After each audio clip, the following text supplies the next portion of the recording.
They took down the Cubs 3-2 at Wrigley Field. Yu Darvish did everything he could. He struck out 12 over 8 1/3 innings, but ends up taking the loss. Tigers drilled 4 home runs, and they beat the Sox 6-3 in Detroit, denying the White Sox a sweep of that series. Bears do battle with the Redskins tonight in D.C. Quarterback Mitch Trubisky says they need to make sure the offense is ready to go from minute one. They got a good front. They got some good pieces in the back end. They get after the offenses a little bit. I think they got some openings where we could have some success on offense this week. But I think the main focus for us is just to focus on us and really detail what we got going on offense, just lock into what we got to do. Bears kicker Eddie Pinheiro is questionable for the game after suffering a knee injury on Friday. The news, the service of LifeLock with Norton. No one wants to wake up to find they're the victim of identity theft or malware is compromising their smartphone. LifeLock with Norton now includes protection for your identity and devices. Limited time offer. Get 30% off your first year. Ends October 6th. Join at LifeLock.com. Use promo code RISK. 5:06, a check of traffic and weather on the way next on AM 560. Dennis Prager says the left is not hiding its agenda. The left's threat to everything we treasure is unprecedented in American history. By the way, this is not a charge, it's a description. They admit it. They acknowledge that they have contempt for the West, contempt for the Judeo-Christian value system, contempt for the Constitution. The Dennis Prager Show, weekdays at 11, right before Sean Hannity at 2 on AM 560. The Answer. Hi, this is Amy Jacobson, and just because summer is over doesn't mean it's too late to paint your home. Fall is a great time to check painting off your to-do list. By now, I think I've had my entire home painted by CertaPro painters. They really are the best. You know, CertaPro painters make painting this fall easy and quick. They have more availability, which means you can have your home professionally painted much faster. Cooler weather is arriving, so it is time to think about protecting your home from the elements once again. Have CertaPro painters paint the exterior of your home as well. And with kids going back to school and the family moving back indoors, get excited about cozy nights with a new look from CertaPro painters. Don't put it off. It's time to hire CertaPro painters, your residential and commercial painting experts. Schedule a free estimate online at CertaPro.com. That's Certa with a C, or call 800-GO-CERTA. Each CertaPro painter's business is independently owned and operated. CertaPro painters, we do painting, you do life. For more than 50 years, Mueller CPA, a certified public accounting and business advisory firm, has been serving clients in Chicagoland. Dave Nissen, Mueller's managing partner, is here to explain Mueller CPA's history, journey, and opportunity. Thanks, Dan. Our firm was started by Al Mueller as a one-person CPA firm in 1968. Through growth and partnerships, Mueller CPA has blossomed from a regional firm to an organization that provides services worldwide. Mueller is a reflection of our years of listening and caring for our clients, and we would not be here today if it wasn't for our professionals and support personnel. We value the human side of our business and recognize it as being the most important element of our success. We are growing, we are hiring, and we welcome your interest in our firm. If you are looking for your first opportunity or your forever career, join an award-winning team that cares about you. Visit the career page at MuellerCPA.com or call Dave directly at 630-524-5274. Indeed, used by over 3 million businesses for hiring, where business owners and HR professionals can post job openings with screener questions, then sort, review, and communicate with candidates from an online dashboard. Learn more at Indeed.com/hire. 5:09 AM 560 Traffic Center time with the early morning details. Here is Jim Telemonte. On Chicago's west side, a report of a car into a building North Avenue at Leamington that is east of Laramie. South side, vehicle fire 57th near the Ryan Expressway. Expressways look pretty good right now. The ride itself is fine. Drive time is 15 minutes either way between 95th Street and downtown Chicago. All clear on the Edens. Some overnight work wrapping up. Same goes for the Kennedy. Reversibles are open inbound. The Eisenhower is okay. Same goes for the Stevenson. No problem to report on I-57 or the Bishop Ford Freeway right now. Tri-State looking good. Some overnight work is wrapping up northbound from Hensonville Bridge to 190. No delays right now in northwest Indiana. It's traffic. I'm Jim Talamonte. on AM 560, The Answer. Just a note to our friends who ride the CTA, Blue Line changes over the next several weeks, too. O'Hare-bound trains will not be stopping at the Division Station until October 18th because of renovations. Chicago's Morning Answer starts next. Your official Chicagoland weather forecast from the 1 Hour Heating and Air Conditioning Weather Center's Steve Williams. Breezy today, sunny to partly cloudy, rather pleasant, high 72. It'll be clear tonight, low 57. Sunny, a little bit warmer tomorrow, the high 76. Wednesday, cloudy. We'll pick up a shower or thunderstorm, the high at 72. I'm Steve Williams on AM 560, The Answer. 63 at O'Hare. Next news, 5:30. Chicago's Morning Answer with Dan and Amy starts next on AM 560, The Answer. This is Lon Chen of the Hoover Institution for Townhall.com. President Trump has picked Robert O'Brien to serve as his national security advisor, and he couldn't have made a better choice for such an important job. I have known and worked with Robert for years. He's a man of high integrity who has a deep understanding of the national security challenges facing our country. O'Brien is cool under pressure and highly capable of dealing with the thorniest global issues. He's committed to keeping Americans safe, rebuilding our military, and working to promote President Trump's America First foreign policy at a critical time. Robert takes the job at a time when there are significant national security challenges around the world, but Americans should take comfort in knowing that Robert O'Brien will be counseling President Trump on the best way to address these challenges. I'm Lon Chen.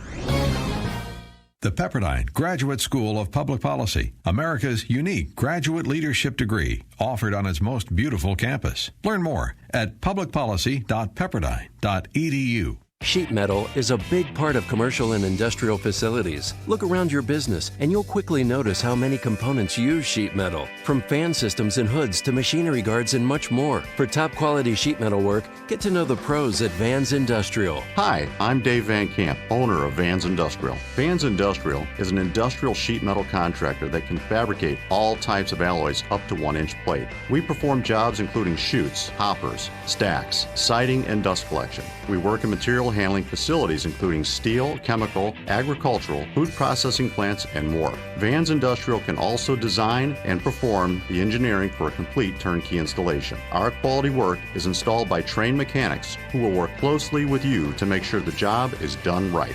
Vans uses only the best and safest union-trained mechanics, insured at the highest level. Call 833-VANS-IND. That's 833-VANS-IND. Or on the web at vansindustrial.com. One of the biggest fears for retirees and soon-to-be retirees, do I have enough? Do I have enough money to last for the rest of my life? I hear it every day when I meet with individuals, and it's for good reason. Check this statistic out. If you were born in 1800, you could expect to live until you were 39 years old. In 1900, 49. That number jumped to 68 in 1950, and today it's 79. How many people do you know that are in their 80s, in their 90s? Hi, this is Tom Fortino, host of the Alpha Wealth Hour, heard every Saturday at 9 a.m. here on AM 560. So how do you help ensure you never run out of money in retirement? The answers are in our special report, Maximizing Income in Retirement. In this powerful report, you'll discover successful tools and strategies on how to help turbocharge your income in retirement and how to position and protect your money regardless of what happens in the stock market. Call now to receive this report, Maximizing Income in Retirement, and will include 6 strategies to tax-free income. Call the Alpha Wealth Group, 630-519-4742 right now to receive your free report. That's 630-519-4742. Investment advisory services offered through Retirement Wealth Advisors, Inc. This hourly segment is brought to you by Papa Nicholas Coffee. Papa Nicholas Coffee, a family tradition since 1897. This is Chicago's Morning Answer with Dan Proft and Amy Jacobson on AM 560. The Answer.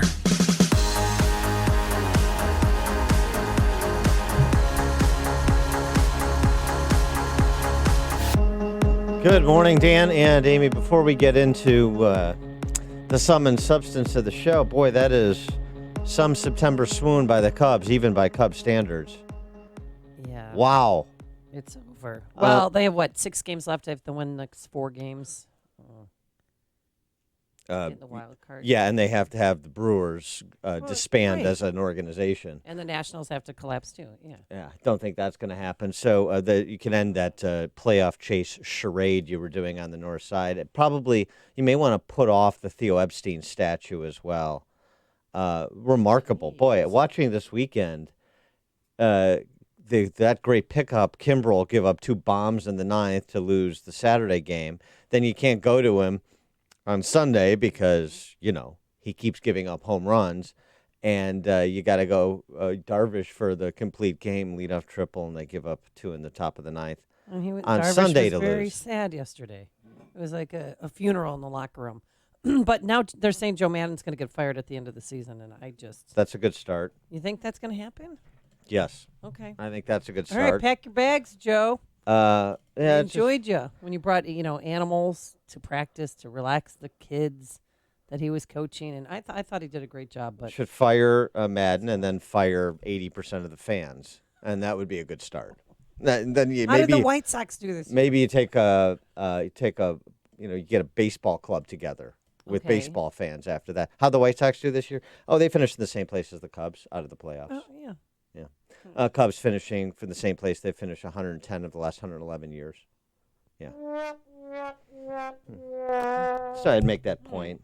Yeah, I love the mindless celebration of stuff, except so that's where I sort of become a bit of a nasty contrarian. So this was an opportunity to inveigh on the topic, and I appreciate the Cubs for providing this spectacular opportunity for me. Speaking of swooning, have the Democrats done it again?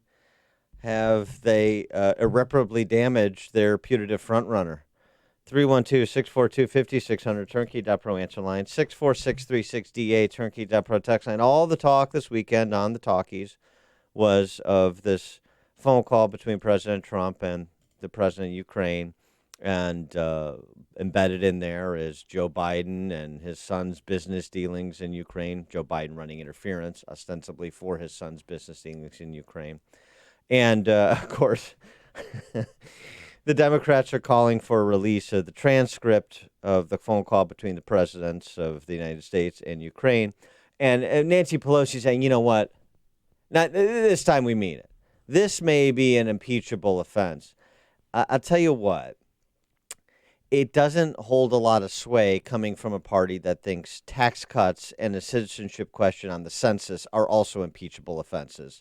So the Schiff and Pelosi move to raise the specter of impeachment really doesn't have much currency. It's relevant only to the D.C. echo chamber. But Rudy Giuliani is a little bit more relevant because he was the individual dispatched to investigate, so he says, the 2016 election and Ukraine's potential involvement in interfering with it. And this is what he described on Fox News Sunday yesterday. The reality is, the distinction is this. What they're trying to say is I went there for a political mission to kind of get Joe Biden in trouble. Ridiculous. I went there as a lawyer defending his client. I've known about this for 5 months. I've been trying to get people to cover this for 5 months, so I knew it would be very, very hard to get this out. And what I'm talking about it's Ukrainian collusion, which was large, significant, and proven. With Hillary Clinton, with the Democratic National Committee, a woman named Chalupa, with the ambassador, with an FBI agent who's now been hired by George Soros, who was funding a lot of it. When Biden got the prosecutor fired, the new prosecutor who Biden approved, you don't get to approve a prosecutor in a foreign country unless something fishy is going on. The new prosecutor dropped the case not just on Biden's kid and the crooked company that Biden's kid worked for, Burisma. That was done as a matter of record in October of 2016, after the guy got tanked. He also dropped the case on George Soros' company called Antac. Antac is the company where there's documentary evidence that they were producing false information about Trump, about Biden. Fusion GPS was there. Go back and listen to Nellie Orr's testimony. Nellie Orr says that there was a lot of contact between Democrats and the Ukraine. Well, I have all the contacts. And John, when the rest of this comes out, and we look at China and the $1.5 billion that the Biden family took out of China while that guy was negotiating for us, this will be a lot bigger than Spiro Agnew.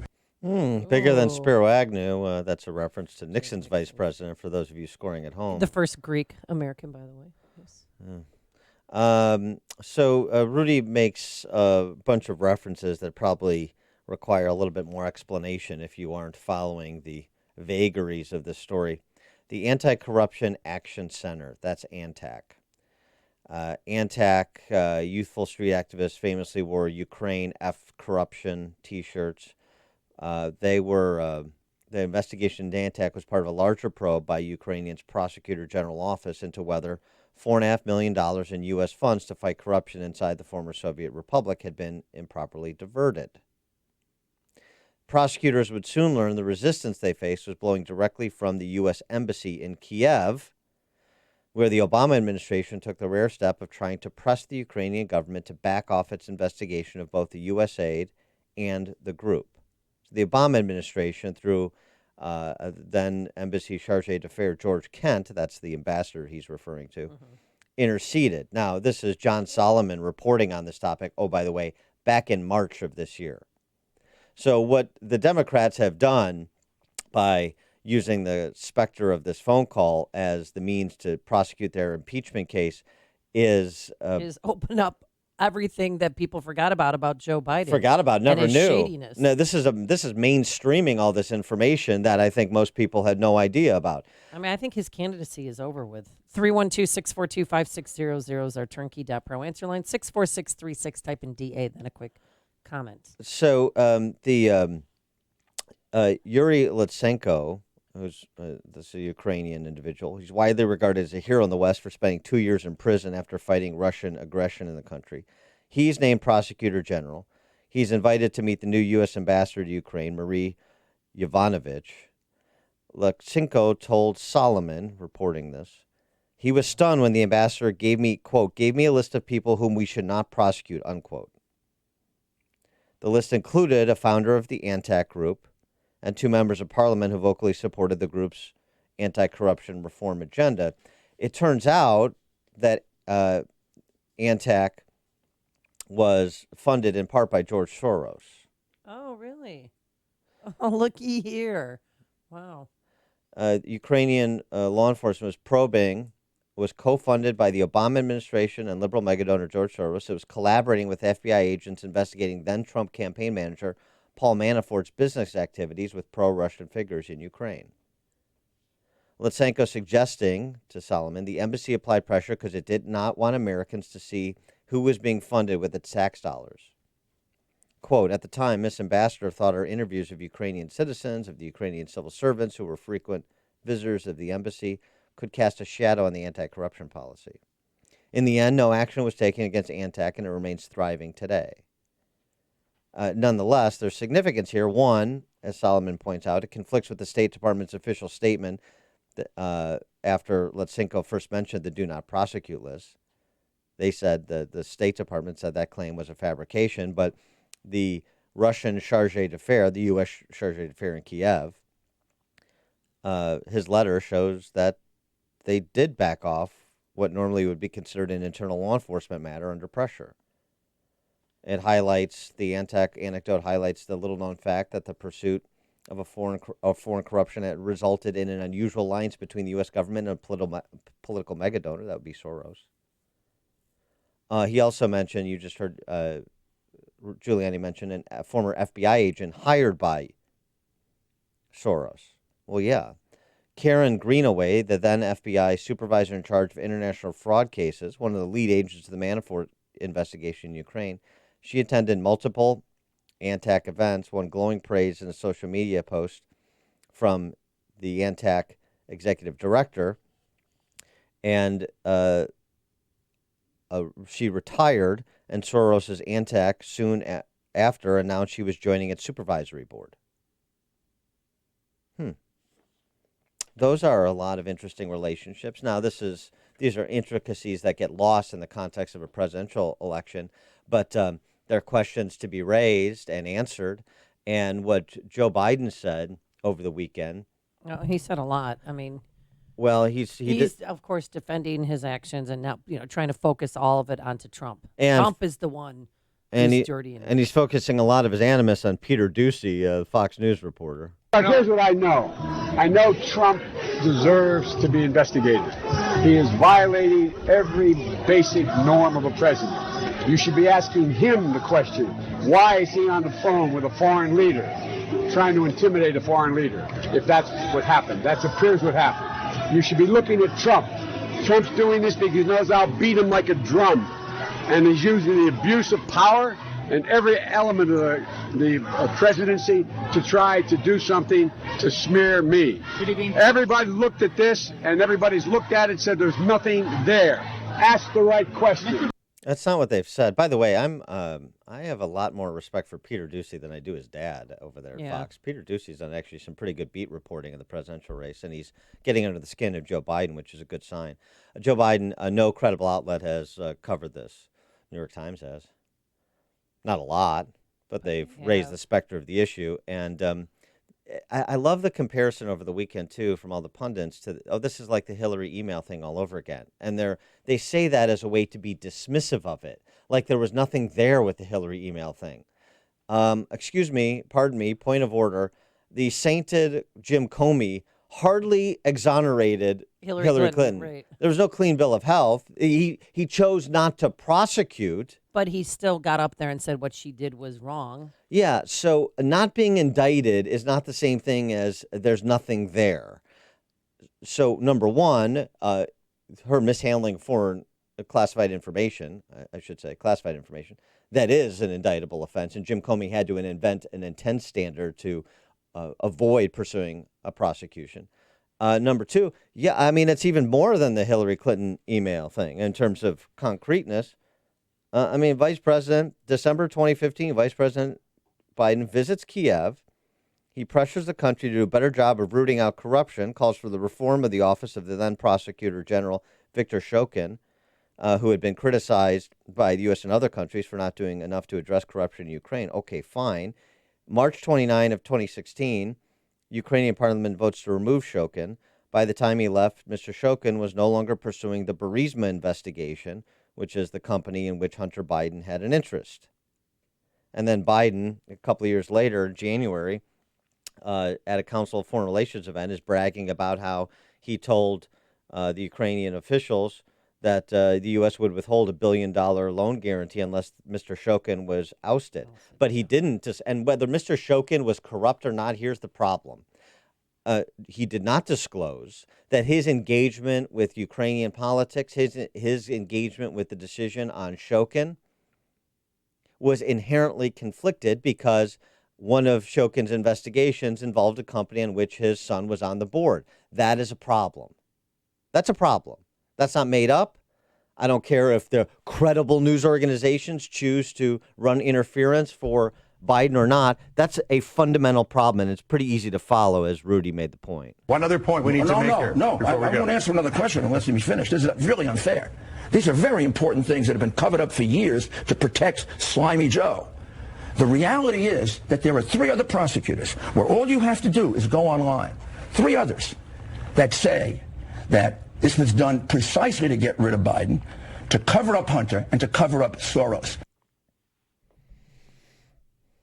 There's a lot of evidence to suggest there's a lot of reason to look into that. And now it's not just Peter Schweitzer talking about it, although Peter Schweitzer was pulled back into the conversation by Laura Ingraham over the weekend. And he gave us a nice summation since he's done most of the legwork up until this point. In the case of Ukraine, he's being paid $83,000 a month by a corrupt Ukrainian oligarch who runs a company called Burisma, and he is supposed to be advising them on natural gas regulatory issues. He has no background in Ukraine. He has no background in energy or natural gas. So the question is, what is he being paid for? He's not being paid for his expertise. He has none.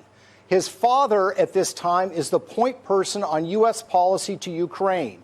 The same thing is taking place halfway around the world in China. Donald Trump is right to ask the question and to ask that there be an investigation to see what Hunter Biden was being paid for. Joe Biden has offered no answers. Hunter Biden, when he's been asked about this, has lied repeatedly, and they've been proven lies by ABC News and other outlets. So these are the underlying questions. And, look at what the whistleblower says, but the underlying issue here involves corruption at the highest scale. And my point is, look, if people want to defend the Bidens on this, get used to it, because everybody in Washington is going to start cashing in this way. Yeah, and I'll tell you what, those questions aren't going to go away. You know why? Because President Trump is the president of the United States, and he's not going to let them. And that's one of the great attributes that Trump possesses. He won't let this go. And Joe Biden's weak attempt at jujitsu in Iowa, that's not going to cut it. Coming up on Chicago's Morning Answer. We'll stick with this. There's more to it. Take your calls, 312-642-5600, turnkey.pro answer line, 64636DA, turnkey.pro text line. And President Trump wants to release the conversation to a reliable source. We'll explain. But first, let's go into the newsroom. Good morning, Mike Scott. Amy and Dan, good morning. Good morning, everyone. On this first day of fall, leaders of 90 nations are gathering at the UN for the General Assembly that gets rolling with a so-called Climate Action Summit today. Police are investigating a deadly nightclub shooting in Lancaster, South Carolina. Investigators say 2 were killed, 9 others injured when gunfire erupted during an argument at a sports bar on Saturday. Secretary of State Mike Pompeo says it will be inappropriate at this time to release a transcript of President Trump's phone call with the president of Ukraine. Those are private conversations between world leaders, and it wouldn't be appropriate to do so except in the most extreme circumstances. Pompeo on ABC's This Week. Call is reportedly the cause of a whistleblower complaint. The chairman of the House Intelligence Committee says impeachment could be the only solution if the president asked Ukraine for dirt on Joe Biden. That may be the only remedy that is co-equal to the evil that conduct represents. However, Adam Schiff still followed up by saying he is reluctant to push for impeachment on the issue. Negotiators for General Motors in the UAW back at the bargaining table this morning as the nationwide strike drags into week 2. Planned Parenthood, along with a number of states and health groups, headed to court today. They're hoping to block a new Trump administration rule over abortion. It's likely not the vacation they planned for. Over 500,000 people are finding themselves stranded this morning after the world's oldest travel firm collapsed. The British travel group Thomas Cook has been forced to shut down after it failed to get a financial package from its lenders. Resorts, accommodations, people have been stuck in resorts and other accommodations, and the company planes are no longer flying. 2 firefighters are recovering after battling a blaze on Chicago's north side. It broke out in a 2-story building in the 5100 block of North Lincoln. And no one is in custody after a man was shot and killed during an attempted carjacking on Chicago's northwest side. It happened late last night in the 3000 block of North Kimball. Cardinals rally for 2 runs in the top of the 9th. They beat the Cubs 3-2 at Wrigley Field. Tigers drilled 4 home runs and doubled up the White Sox 6-3 in Detroit, denying the White Sox a sweep of that series. And the Bears do battle with the Redskins tonight in D.C. 5:33 is our time. We'll have a check of traffic and weather on the way next on AM 560. Sean Hannity's tired of the double standard. They only care about Russian interference if it can be tied to Donald Trump. If they cared about obstruction, they'd be all over the bleach bit, the hammers, and the leashes. If they cared about the rule of law, they would have been all over the Espionage Act and top secret classified information on Hillary's server. The Sean Hannity Show. Afternoons at 2 on AM 560. The Answer. The kids grew up so fast. Hard to believe it's been over 20 years since you were playing catch in the backyard or showing your youngest around the kitchen. Lots of memories in this house. But maybe it's time to make new memories in a house that's more suited to your current lifestyle. McNaughton Development brings all the quality, style, and upscale details you love in your current home in a custom home that better suits your present needs. You don't have to scale down and sacrifice everything you love in the home where your kids grew up. With McNaughton, you get the highest quality custom residential construction with exclusive amenities. Right now, McNaughton is building Lakeside Point of Burr Ridge. It's a community with 44 home sites in the heart of the Burr Ridge Village Center, featuring 7 refined ranch and first-floor master 2-story floor plans. You can walk to the finest restaurants and shops in Burr Ridge and enjoy maintenance-free living in a park setting with natural lake. Now through September 30th, save $25,000 off options and $25,000 off lower level. Learn more. Visit McNaughtonDevelopment.com. Hi, this is Dr. Mike Andriano of Trinity Holistic Health Center. We live in interesting times. The world seems to make less sense every year. More adults and children struggle with anxiety and sleep issues. Over the past couple of years, more than half of the clients coming into my office report poor sleep or problems with anxiety. Those who suffer with these issues know that they impact every aspect of their life and seem like torture. Both issues are signs of deeper health problems. Inflammation drives a process that causes anxiety and poor sleep. Anti-inflammatory diets, herbs, and even medications don't address the root cause of inflammation, but we do. My practice at Trinity Holistic Health Center concentrates on finding and fixing the root cause of your health problem, not just covering up the symptoms. If this sounds like you, go to lifedoc.am or call 1-833-LIFE-DOC and learn how you can get help to end your anxiety and get a restful night's sleep once and for all. That's lifedoc.am. Or call 1-833-LIFE-DOC. Blue Emu supports healthy muscles and joints. Blue Emu works fast and you won't stink. 5:36. Let's get a check on the roads in the AM 560 traffic center. Here is Jim Telemonte. Tri-State Tollway northbound at 190 near O'Hare. There's a car fire. 2 right lanes are blocked on the exit ramp from northbound 294 to 190 heading into the airport. There's already some congestion as well on 190 this morning. Westbound, it is stop and go from Kennedy to Mannheim. Eastbound traffic moves well on 190 coming out of the airport. The Kennedy looks okay. Inbound, outbound, it's heavy approaching 190. Traffic starts to back up for that Monday morning rush. Edens looks good. Eisenhower as well. Found Stevenson. Heavy pockets start around Cicero. You've got 4 or 5 minutes worth of delays. Inbound Ryan, tight approaching downtown. I'm Jim Talamonte on AM 560 The Answer. Chicago's Morning Answer continues next. Your official Chicagoland weather forecast. From the 1-hour heating and air conditioning weather center, sunny to partly cloudy today. Breezy and pleasant with a high of 72. Currently, 63. Next news coming up at 6. Chicago's Morning Answer with Dan and Amy continues next on AM 560, The Answer. This hourly segment is brought to you by The Mortgage Update with Dan Frio. Every Saturday morning at 7 on AM 560, The Answer. Tickets for Freedom Summit Chicago are on sale now at freedomsummitchicago.com. That's freedomsummitchicago.com.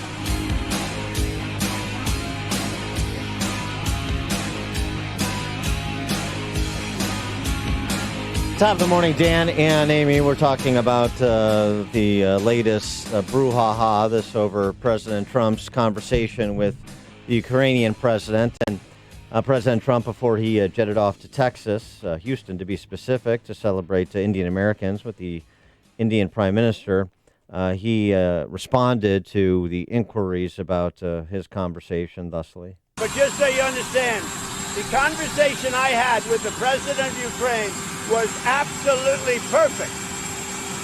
And people better find out who these people are that are trying to subvert our country, because here we go again. These are bad people. But the conversation I had with the president of Ukraine was absolutely a 10. It was perfect. Now, what you have to do is look at the corruption on the Democrat side. Take a look at how the whole witch hunt started. Now they want to try and start another witch hunt. But unfortunately, this one is reverting now to Joe Biden because he's done some very bad things. And I'm not even looking to hurt him, to be honest. He needs all the help he can get. I'm not looking to hurt him. I'm not looking to hurt his family. But the corruption and what he said is a terrible thing. So, I mean, he kept describing, too, the conversation is beautiful. And it was a perfect 10. Yeah, a perfect 10. It was like Bo Derek. No, he nailed the landing, is what I kept thinking. He nailed it. He got the gold. But he does want to hand the transcripts of the conversation over to a reliable source. I'll give it to a respected source. They can look at it.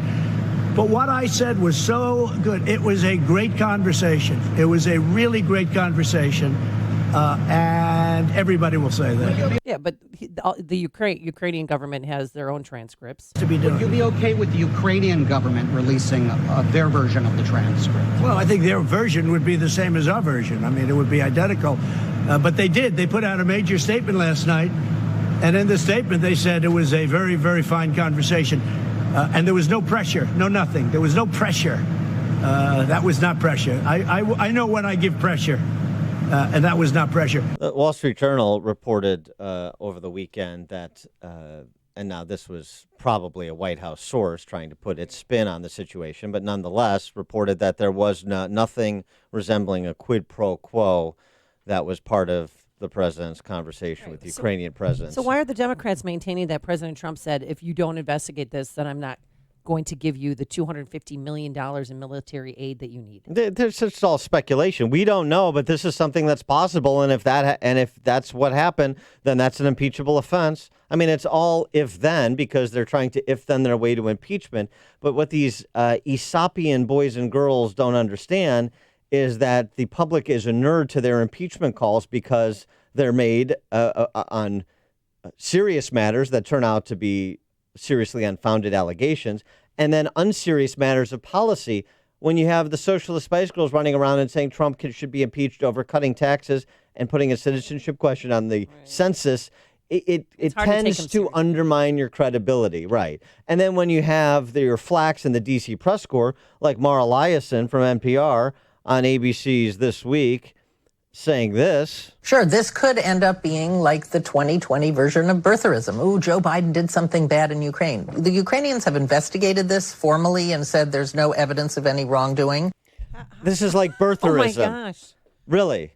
We know what Joe Biden did. We know the conflict of interest that he had. The New Yorker, speaking of credible elements, at least as far as the left is concerned, the New Yorker reported that Joe Biden did discuss overseas business with his son, Hunter, at least once. That a New Yorker piece 2 months ago reported that.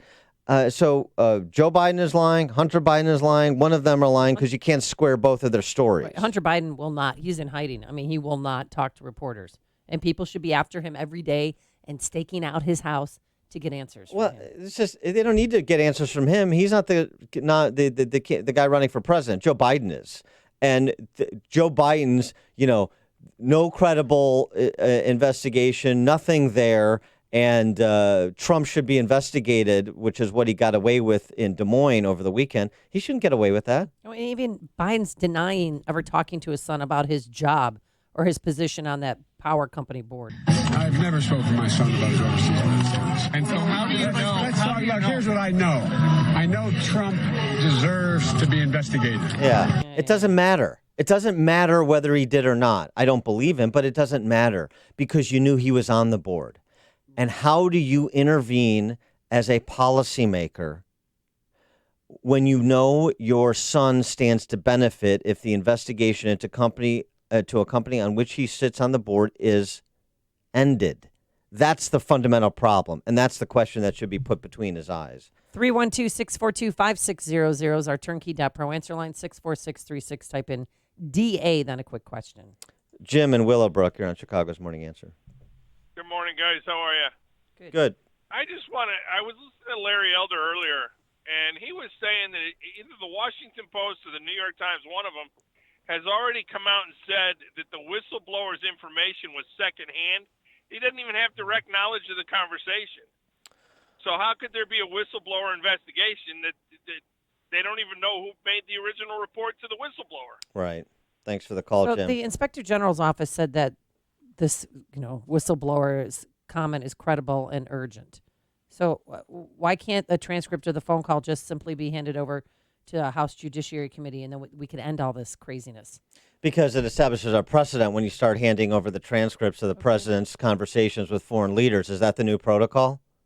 You don't have any private conversation. Everything the president says on behalf of the country is made available for public dissemination or for political witch hunting. Yeah, I see what you're saying. You can't do that. I mean, it's just, and you can say, well, we'll do this, except, we can redact portions that involve national security. Well, then you get into endless debates over what involves national security, what should be redacted. And then you redact something and your political opponents say, oh, you redacted the most important part because you're covering something up. And it just goes on and on and on. And then it won't be the president of Ukraine, then it'll be Putin, then it'll be other world leaders. Yeah, you're right.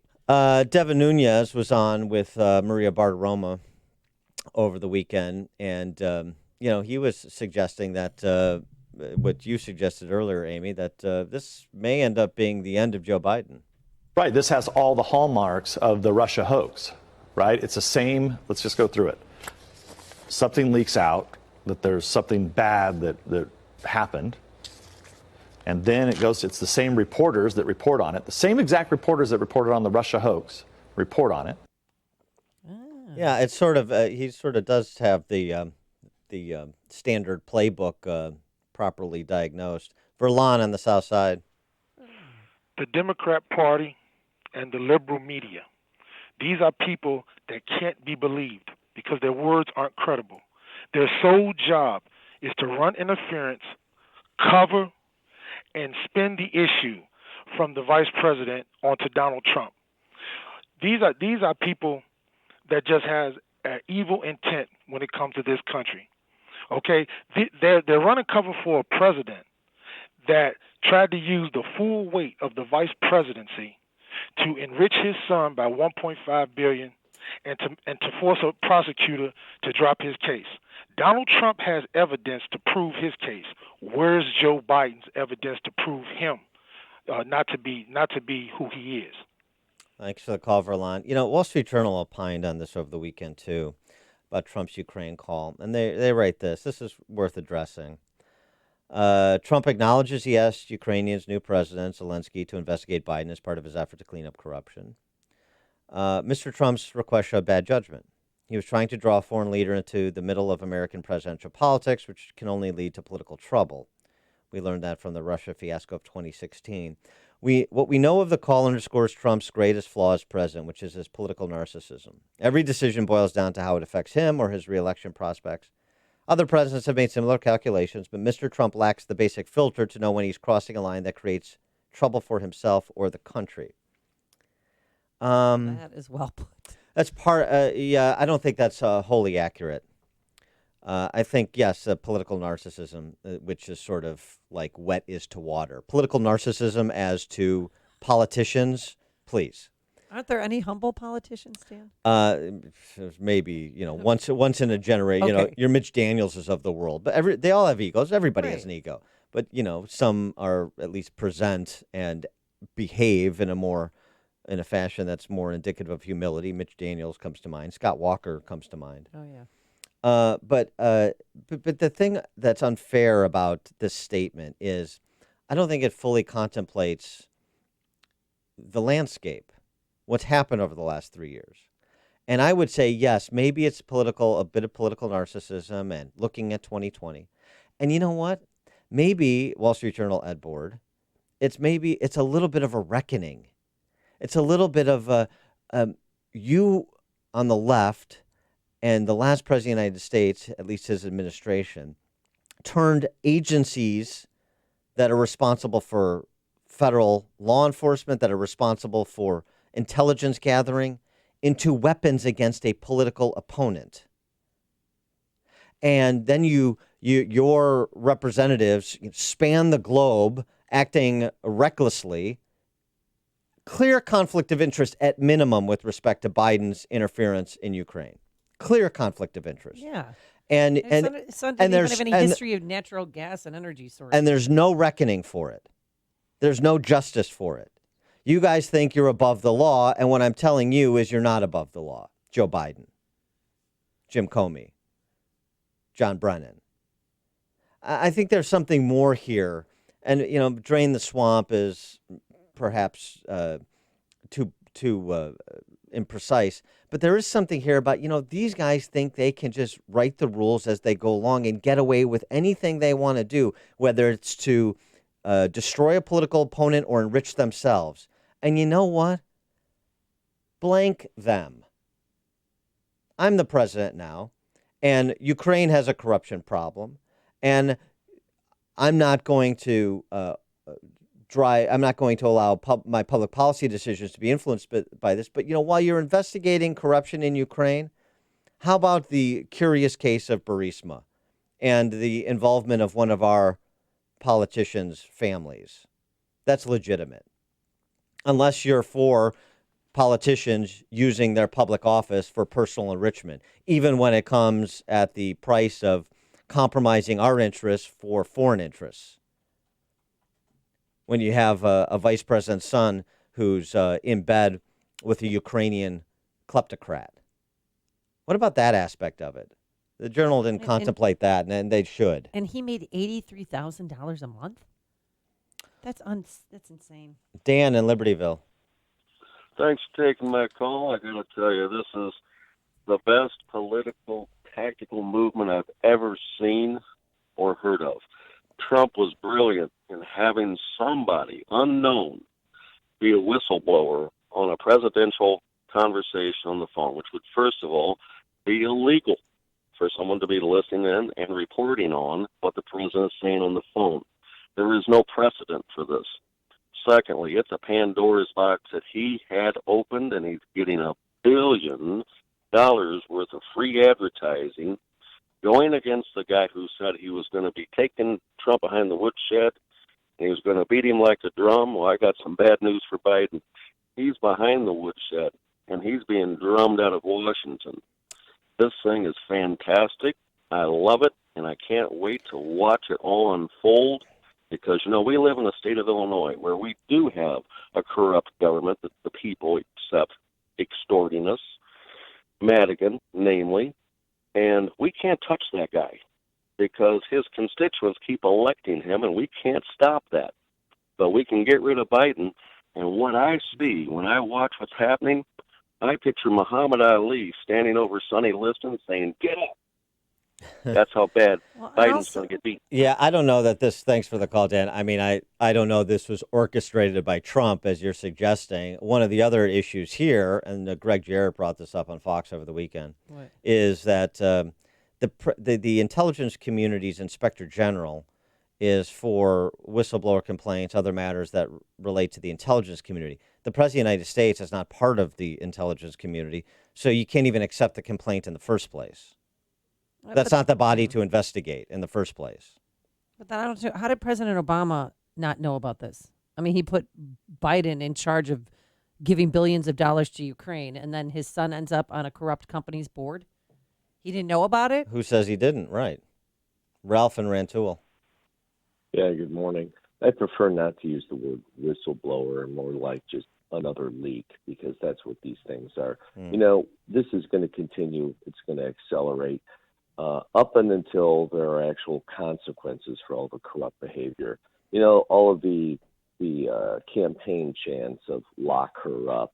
If Hillary were in jail, if Comey were cooling his heels in some concrete slab someplace, and more people were locked up because of their criminal corruption, this is just going to continue.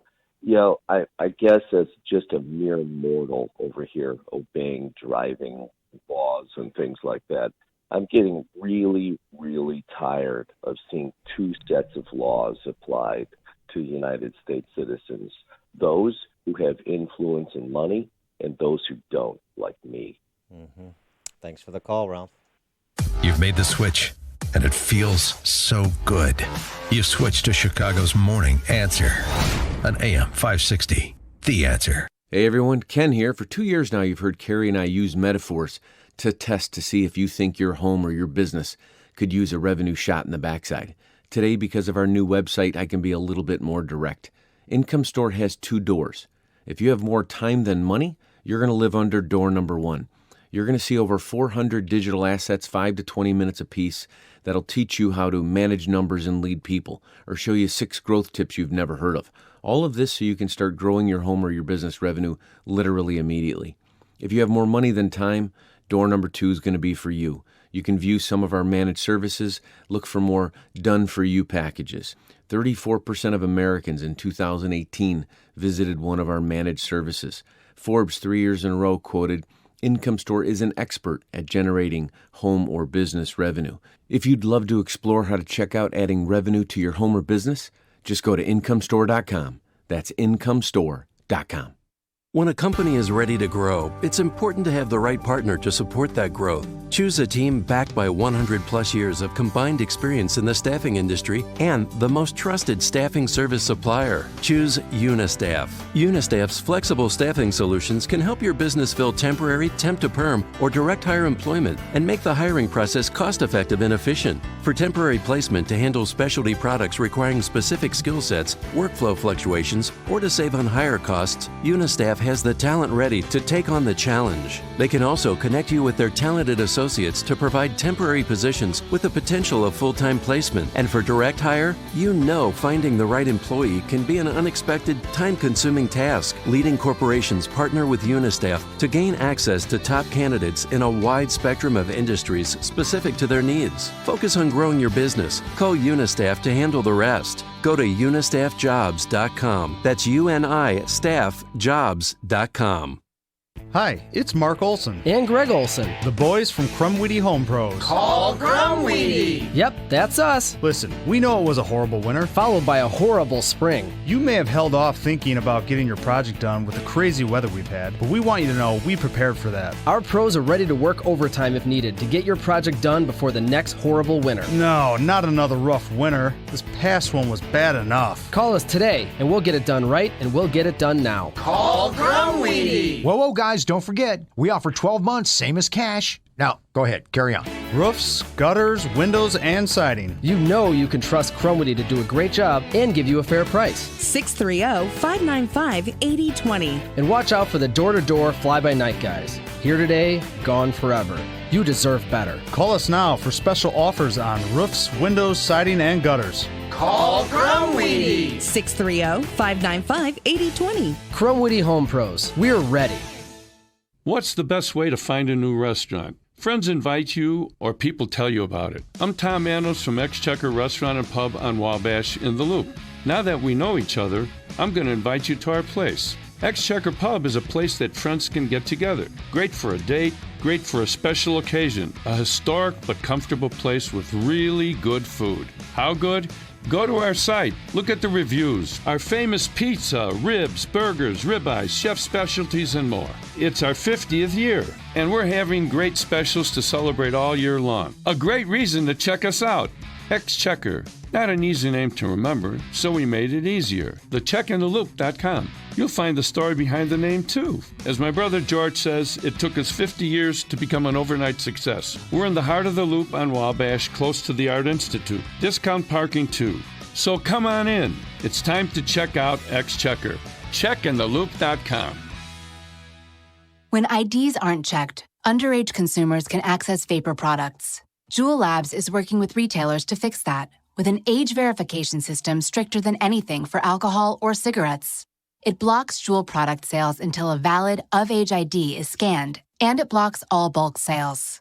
By May 2021, we will stop shipping to outlets that haven't implemented this system. To learn more, visit Juul.com/retail access. Paid for by Juul Labs. Hey, have you heard that ransomware attacks have increased by 500% this year? Yeah, cybercriminals are targeting all types of businesses, encrypting their data and holding it hostage unless they pay up. What if we're their next victim? Don't worry, we have Barracuda to detect, prevent, and recover from ransomware and other advanced threats. So we're secured? Absolutely. We'll pay no ransom and keep this business up and running. That's a relief. Protect your business at Barracuda.com. Barracuda, your journey secured.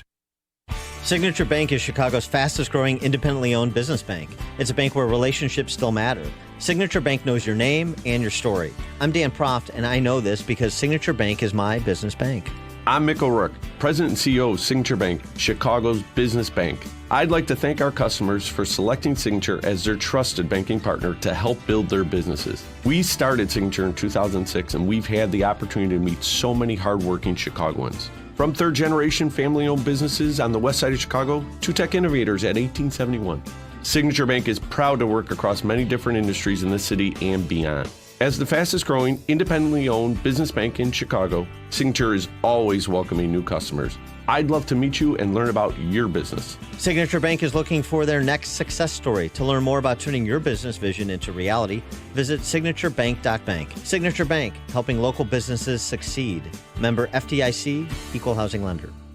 WIND. A grave new chapter of lawlessness. I'm Dave Anthony, Fox News. That's what House Speaker Nancy Pelosi says if the Director of National Intelligence does not give Congress a copy of the whistleblower's complaint in the new probe of President Trump related to a call with Ukraine's leader reportedly pressuring him to investigate Joe Biden's son's business dealings.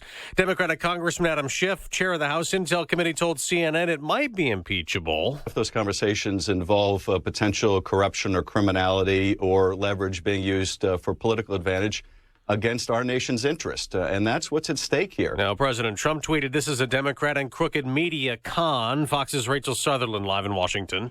Dave, President Trump claims the Ukrainian government says they were not pressured at all during what he described as a nice phone call, and that the real story is that 2020 rival Joe Biden forced a tough prosecutor out to protect his son's business dealings in Ukraine. The president's personal attorney, Rudy Giuliani, attacked Biden on Fox News Sunday. This town protects Joe Biden. His family has been taking money from his public office for years. Giuliani said he went to Ukraine to investigate possible election interference in 2016. And while there, looked into allegations of corruption on the part of Hunter Biden and an oil company. Dave? Rachel Biden calls all this a smear and the president must be investigated. But the former vice president is now behind in a new Des Moines Register CNN poll in Iowa, trailing Elizabeth Warren in that state 22 to 20%, Bernie Sanders in third. At the Emmys on Fox, Game of Thrones won Best Drama for the fourth time. Amazon Prime's Fleabag got Best Comedy and a first. Billy Porter became the first openly gay winner of Best Drama Actor for his role in Pose. The category is love, y'all. Love. I am so overwhelmed and I am so overjoyed to have lived long enough to see this day. HBO won a total of 34 Emmy Awards. Netflix got 27, Amazon 15. America's listening to Fox News. Skies are mostly clear, 62 degrees. On AM 560, The Answer, trains this morning on Metra's Union Pacific West Line are stopped in both directions at this moment after a person was struck by a train near Glen Ellen this morning. The condition of that person has not been released. Extensive delays are expected and already beginning to build. An investigation is underway following an apparent murder-suicide and fire in Indian Head Park. Authorities say Philip Stasi stabbed his father and mother Saturday morning inside of a home in the 6500 block of Cochise Drive. Philip then set the house on fire and stabbed himself to death, according to police. The father was pronounced dead after emergency crews removed him from the burning home. 2 firefighters are recovering from a blaze on the north side. The fire broke out last night in a 2-story building in the 5100 block of North Lincoln Avenue. No one in custody after a man was shot and killed during an attempted carjacking on Chicago's northwest side. The victim was sitting with a woman said to be his girlfriend in his vehicle last night in the 3000 block of North Kimball when a person approached and demanded the vehicle. Cardinals rally with 2 runs in the top of the ninth as they took down the Cubs 3-2 at Wrigley Field. Anthony Rizzo says Cardinals were the better team the whole weekend. Good series. Both ends, both teams played really well, and Cardinals they just were better than us. Tigers smack 4 home runs. They double up the White Sox 6-3 in Detroit, denying the Sox a sweep. Bears do battle with the Redskins tonight in D.C. on Monday Night Football. Check your fantasy teams. Bears kicker Eddie Pinheiro is questionable after suffering a knee injury on Friday. The news is a service of LifeLock with Norton. No one wants to wake up to find they're the victim of identity theft or that malware is compromising their smartphone. LifeLock with Norton now includes protection for your identity and devices. Limited time offer. Get 30% off your first year. Ends October 6th. Join at LifeLock.com. Promo code RISK. 6:04 and a check of traffic and weather on the way next on AM 560. Tickets for Freedom Summit 2019 sold out in record time in response to the high demand. We've opened up an overflow room for attendees to watch the event on Saturday, November 2nd at the Westin Chicago Northwest. Overflow tickets are on sale now, but are selling fast. Get yours at freedomsummitchicago.com. That's freedomsummitchicago.com. Sponsored in part by Clear Financial Strategies, Tom Mirabali, independent health insurance agent with Blue Cross and Blue Shield, Monarch Technical, and by Charles Equipment Energy Systems. When you fire up a John Deere 1 Series tractor, you can tackle the job without wrestling the attachments. Hook up everything from a front loader to a drive-over mower deck in no time, so you can haul gravel, cut grass, or do any job in between. Because when things just click, work just gets done. And now get a 1 Series for just $99 a month at your nearest participating John Deere dealer. Nothing runs like a Deere. Run with us. Search John Deere 1 Series for more. 0% annual percentage rate. For additional cost information, please call toll-free 855-633-2315. Dell has something extra for small businesses, up to 45% off during their semi-annual sale. It's a perfect time to update to Windows 10 with huge deals on business computers featuring Intel Core processors, plus free shipping on everything. Call Small Business Technology Advisors who can help you achieve your business goals affordably with low monthly payments on the right tech for you. Just call 877-BUY-DELL. That's 877-BUY-DELL or visit Dell.com/business deals for semi-annual savings. Hi, this is Amy Jacobson, and just because summer is over doesn't mean it's too late to paint your home. Fall is a great time to check painting off your to-do list. By now, I think I've had my entire home painted by CertaPro painters. They really are the best. You know, CertaPro painters make painting this fall easy and quick. They have more availability, which means you can have your home professionally painted much faster. Cooler weather is arriving, so it is time to think about protecting your home from the elements once again. Have CertaPro painters paint the exterior of your home as well. And with kids going back to school and the family moving back indoors, get excited about cozy nights with a new look from CertaPro painters. Don't put it off. It's time to hire CertaPro painters, your residential and commercial painting experts. Schedule a free estimate online at CertaPro.com. That's Certa with a C. Or call 800-GO-CERTA. Each CertaPro painter's business is independently owned and operated. CertaPro painters, we do painting, you do life. Indeed, used by over 3 million businesses for hiring, where business owners and HR professionals can post job openings with screener questions, then sort, review, and communicate with candidates from an online dashboard. Learn more at Indeed.com/hire. 6:07 on AM 560. Time for a dry basement and a healthy home. It's time to call Permaseal, 800-421-SEAL. In our AM 560 traffic center, here's Jim. Metro trains are stopped on the Union Pacific West line in both directions near Glen Ellen due to an incident involving a pedestrian and a train. Traffic is heavy on the northbound tri-state heading toward O'Hare with delays from Lawrence to 190. There was a car fire in the exit ramp. It's now been pushed to the shoulder. Kennedy outbound. Airport traffic is heavy with delays starting right now around Lawrence. Looking at a travel time of 35 minutes downtown to the airport. Inbound 25 minutes O'Hare to downtown. Eisenhower 36 minutes 390 to the Bird Circle. Stevenson 48 minutes 355 to drive. Ryan 22 minutes 95th. Bishop Ford 28 minutes 8094. I'm Jim Telemonte on AM 560 The Answer. Chicago's Morning Answer continues next. Your official Chicagoland weather forecast. From the 1 Hour Heating and Air Conditioning Weather Center, our meteorologist Steve Williams. Today, sunny to partly cloudy. It'll be breezy. Nice day. High 72. Clear tonight. And a low 57. Mostly sunny. A warm day tomorrow. The high 76. Clouds with a shower or thunderstorm on Wednesday. The high near 72. I'm Steve Williams on AM 560. The Answer. 61 at O'Hare. Next news 6:30. Chicago's Morning Answer with Dan and Amy continues next on AM 560, The Answer. This hourly segment is brought to you by Retire Chicago. Tune in Saturday mornings at 8 to Retire Chicago with John McNamara of McNamara Capital. This is Chicago's Morning Answer with Dan Proft and Amy Jacobson on AM 560, The Answer.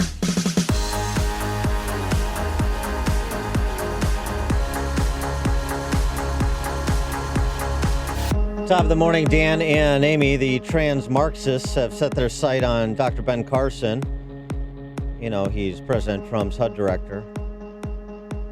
This is so ridiculous. Calling for Carson's resignation last week because he made dismissive remarks about trans people, including expressing a concern about, quote, big, hairy men, unquote, trying to infiltrate women's homeless shelters. Lamenting that society no longer seems to know the difference between men and women, saying that no one group deserves special rights. No one group deserves special rights. This is a a removable offense, according to the trans Marxists. Well, Dr. Ben went on Tucker over the weekend to explain his position, what he actually said. No, I simply pointed out the fact that, we have to have policies that take into consideration everybody's rights. I say everybody has equal rights. Nobody gets extra rights.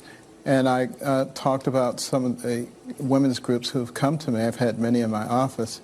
And they say that they're uncomfortable with the policy that was in existence, which said that you must accept a person's designation of their gender regardless of their physical characteristics. And what we've decided to do, first of all, we've upheld the 2012 Equal Access Law. We have no intention of changing that. But in terms of that broad definition of gender being whatever you say it is, we said we're going to leave that to the local jurisdictions. If you have a women's shelter and you've been operating well, and you get to decide how you're going to run that. The federal government doesn't need to be telling people who is a man or who is a woman. That's a decision that they can make by themselves. What a monster. I mean, he's got to resign right away. No, and that is a problem because we've, some shelters by us that women and children only, and men have tried who say they feel like a woman and they identify as a woman have tried to get in, and they turn them away. Wesley Smith, writing over at The Spectator, raises an important question. What comes after transgender? Are we any longer capable as a culture of establishing any permanent limits on our accommodation of radical individualistic desires? Are there any requested medical interventions so extreme, the subjective internal mental states of people so disturbed, the desired outcome so objectively harmful, the shattering of traditional ethical norms so radical that we will finally say, like Gandalf staring against the Balrog demon in Lord of the Rings, dork reference, you shall not pass. No. Can we say no anymore? You think that, religious liberty is safe because of the Supreme Court's decision in Masterpiece Cake Shop. We had another victory for religious liberty last week when the Arizona Supreme Court reversed the lower court's findings against a wedding invitation company, I should say. Wedding invitation company, they didn't want to participate in a same-sex event, and so they were litigated over the city of Phoenix's anti-discrimination ordinance, and the Arizona Supreme Court ruled in favor of that wedding invitation company. You think that's the end? No. What Wesley Smith is writing about when he's asking those questions is the court's holding in a case against Dignity Health in California. Dignity Health is a Catholic hospital. They refused to perform a hysterectomy on a trans male as against Catholic moral teaching. The patient sued for discrimination. The case was dismissed at the lower court level. A court of appeals reversed, reinstating the case to the active docket. Dignity Health forbids any sterilization procedure as against Catholic moral teaching. Surgeries that have the effect are permissible only to cure or alleviate a present and serious pathology, according to their stated directives. In fact, Wesley Smith reprints the relevant ones, quoting from the hospital's policies and procedures. All persons served by Catholic healthcare have a right and duty to protect and preserve their bodily and functional integrity.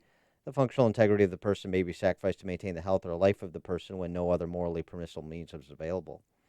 And again, the other directives, direct sterilization of either men or women, whether permanent or temporary, is not permitted in a Catholic healthcare institution.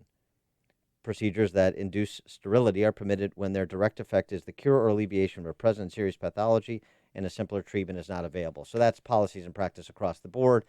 But again, going to Wesley Smith's question, those beliefs, those ethical norms, out the window because accommodation of individualistic desires is sacrosanct and unqualified. For more on this topic, as well as the case of the abortionist in Will County, Klupfer, We're pleased to be joined by Maureen Ferguson, Senior Fellow at the Catholic Association. Maureen, thanks for joining us. Appreciate it. Good to be on with you. Before we get to the gruesome case of Ulrich Klopfer, what about trans and trans activists coming after institutions of faith like the Catholic Hospital in California? Well, I mean, just to review what happened there, you had a woman who's suffering from gender dysphoria, and she's asked a Catholic hospital to remove a healthy uterus. And Catholic hospitals don't remove healthy organs, and they don't sterilize people unless, of course, there's, I believe you just read from the guidelines, unless, of course, it's cancerous or, something like that. So, so this person is clearly suffering, and but it's really unfortunate that it comes to this, that we have to litigate this in a free country, because our Constitution guarantees us the right to the free exercise of our religion. And Catholics have one of the best healthcare systems in the country because of our desire to care for people and Catholic teaching that encourages us to care for people. So Catholic hospital systems is, this fantastic system of healthcare that provides all kinds of charity care. So, this is a free country, and we shouldn't have people suing Catholic hospitals saying they have to abandon their principles and do things that are against the teaching of the church. Don't you find it noteworthy? I mean, thinking about Constitution Day last week, thinking about the 5 freedoms enshrined in the First Amendment: religion, press, expression, assembly, petition the government for redress. I find that the left is willing to constrain all of those fundamental rights found in the First Amendment, except press. But the press will self-restrain if it's in advance of their particular desires on language, on policy, on politics. Well, I mean, there's just not much respect for the Constitution from the left, because they see it as a living document, and therefore it can mean whatever you want it to mean, essentially. And there are a lot of activist judges who take that view too. And, thank God we have many, many judges now being appointed who respect the Constitution and the intent of our founding fathers and are seeking to, that's the glue that holds our country together. And they're seeking to reinforce that glue. Yeah, well, the left, I mean, what I hear from them all the time is that they think the Constitution is old. It's, that it should evolve as society makes changes. Well, in a democracy, we change our laws through the democratic process, through electing representatives who can change policy. So we're free to change policy, but we shouldn't use the courts to do it. That's not the job of the courts. Well, the court's job is simply to, interpret the laws that the people in the Congress passed.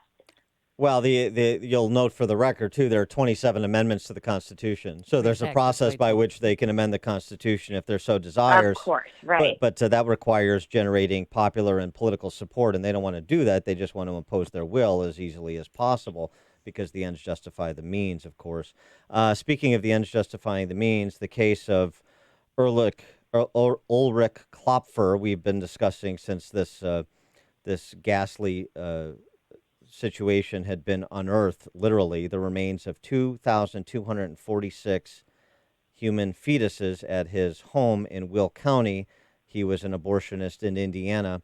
You write about this in the Washington Examiner and make the point about what this tells us, the reaction in part from certain quarters, what this tells us about the pro-choice movement. It's right, because what we're seeing here, I mean, in reality, this is the discovery of a mass grave in the heartland of the United States. And on the one hand, people are expressing shock, and this is so disturbing. But I wrote this op-ed, as you mentioned, in the Washington Examiner, kind of making the point that, well, what's so shocking about finding fetal remains when we have 1 million abortions a year? what are fetal remains? It's what remains after an abortion. And what is that but a little tiny human body? I mean, it's a scientific fact that a fetus, I mean, it's Latin for little one. It's a little developing human being.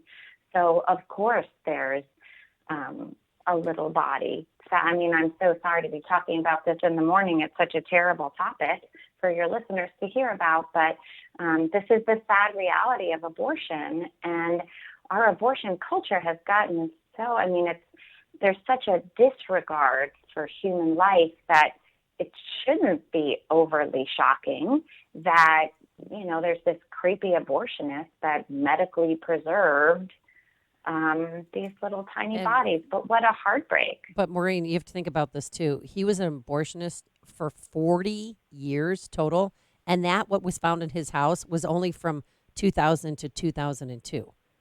So, I mean, that's just a small percentage of his work. And I do know some pro-life police officer or pro-choice police officers and investigators who were there who are changing their minds about the whole abortion issue because of finding this ghastly, horrifying, situation that happened at Dr. Crawford's house. Not an abstraction anymore. Yeah. That's exactly right, because I think there is this cognitive dissonance in people's mind. People think, oh, pro-choice, that sounds good. I'm for women's freedom, and they don't really think about it. But when you think about the reality of a human baby, of these human remains, it's harder to reconcile that, right? You have to then acknowledge the truth about abortion. And, again, we've heard very little from the abortion lobby on this. I mean, they act as if the fetus just doesn't exist. They act as if, the unborn child is totally immaterial or totally irrelevant to the abortion question.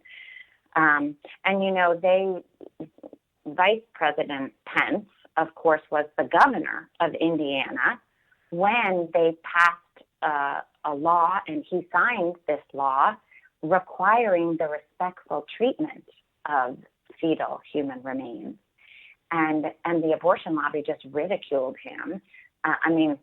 Right now that looks like he had a pretty good foresight there in signing that bill. The other point you make, I wanted you to develop a bit, is about, and this is not made enough, we've made it here before, but the how abortion hurts women. That's exactly right. And, it's one of the most heartbreaking aspects of this story. I watched one of the press conferences after this discovery, and there was a young woman who was 13 when she was brought to that abortion clinic. She said now that she has the maturity to understand what abortion is, she said she never would have undergone an abortion. But she was brought into that clinic at age 13, had an abortion, suffered terribly.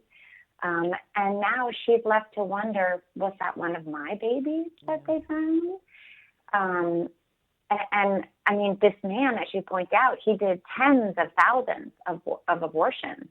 So there are tens of thousands of women in Indiana who might be reading about this story and wondering, oh my gosh, I just can't even believe the heartbreak. And fathers who know, oh my gosh, my girlfriend when I was in high school had an abortion. Imagine the suffering right now on the part of mothers and fathers who went into his clinics, and not to mention the fact that his clinics were unsanitary and dirty and not kept up to health standards. And he was eventually shut down, but only after a very long fight and many, many years of. And they went through all of his clinics practice. in Gary, Fort Wayne, and South Bend, and there's no other fetal remains there, but they do still have to check a storage area in Gary to see if there's other fetuses there. Yeah, so this is definitely still a developing story, and the investigation will continue, and, sadly, we haven't heard the end of this story. She is Maureen Ferguson, Senior Fellow for the Catholic Association. Maureen, thanks for joining us. Appreciate it. Okay, thanks for having me on. And she joined us on our turnkey.pro answer line. Connect with Dan and Amy using the AM 560 mobile app. Download it today at 560theanswer.com/mobile. My name is David Hochberg. If you'd like to pay off debt, call Team Hochberg now about a cash-out refinance. During May, Team Hochberg helped listeners access $953,000 to pay off credit cards, student loans, car loans, medical bills, collections, and IRS tax liens, which saved them close to $19,000 a month. Since January, Team Hochberg has saved listeners over $74,000 a month, which is an annualized savings of over $888,000. What are you waiting for? Call Team Hochberg now to see if we can help you pay off debt and substantially reduce your monthly payments with a cash-out refinance. Think of all the things you could do with an extra $500, $1,000, or $1,500 a month that you'd be saving. Call Team Hochberg now at 855-56-DAVID or visit 56david.com. Team Hochberg has helped thousands of AM 560 listeners, but we can't help if you don't call 855-56-DAVID or visit 56david.com. Homeside Financial, Equal Housing Lender, NMLS 1124061. Hey, are your doors or windows sticking? Uneven floors? New cracks in the drywall or exterior brickwork? How are the walls in your basement? Does any of this sound familiar? Well, many homeowners across Chicagoland and Northwest Indiana are experiencing the symptoms of structural issues. Are you aware these indicators can be signs of damage to your home's foundation? Well, all too often, homeowners pay an expensive consultation fee just to determine the problem. Don't be one of them. Call Permaseal today, 800-421-SEAL. A certified structural consultant will thoroughly evaluate your foundation and offer you a permanent solution at absolutely no charge. For over 40 years, Permaseal has been committed to providing quality, proven products, and the superior customer service that you deserve. When the work is done, you'll have a transferable warranty along with priceless peace of mind. You know who to call. Permaseal, 800-421-SEAL. That's 800-421-7325, or go to permaseal.net. Hi, my name's Christina Stumble, and I own Farm Girl Flowers in San Francisco. With my Spark Cash Card from Capital One, I earn unlimited 2% cash back on all my business purchases. Last year, I redeemed $115,000 in cash back. Yeah, $115,000. And that doubled our digital marketing budget for the summer. Thanks to my Spark Card, we had our best summer yet. Imagine what the Spark Card from Capital One could do for your business. What's in your wallet? Real Capital One customers pay for real stories. Credit approval required. It's happening. Wherever cupcakes are being frosted, songs are being recorded, and engines are being tuned, ADP is designing a better way to work. With industry-leading HR, talent, time, benefits, and payroll, more companies rely on ADP than any other HR partner. From small business to global enterprise. See how ADP can help you and your people achieve what you're working for at design.adp.com. ADP, always designing for people. Hey, the weather is changing. It's getting cooler outside. It's getting darker earlier. Soon the leaves will start falling off the trees. Yes, autumn is upon us. And for you, that may mean a drop in your energy level. Maybe you're having trouble sleeping, or maybe you have seasonal allergies. No matter how you're feeling, I know that you're not getting enough fruits and veggies in your diet. Pumpkin spice does not count as a vegetable. So it's time to get healthy and do what we started doing here on the morning show, and that's take Balance of Nature. With just 6 capsules of Balance of Nature, you're getting 10 servings of 31 fruits and veggies. You hear stories right here on this station, testimonials all the time about how Balance of Nature has changed people's lives. And the next story could be yours, but you've got to order Balance of Nature today. Until the end of September, Balance of Nature is offering a 30% discount and free shipping on your first preferred order of Balance of Nature. Again, this offer will end on September 30th. Do not wait. Call 800-246-8751. That's 800-246-8751. Use discount code Chicago or go to balanceofnature.com. Discount code Chicago. AM 560, The Answer.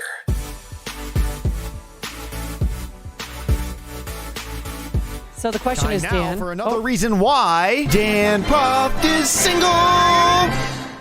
Question is, how long can you hold your breath, Dan, to say I love you? Would you do it?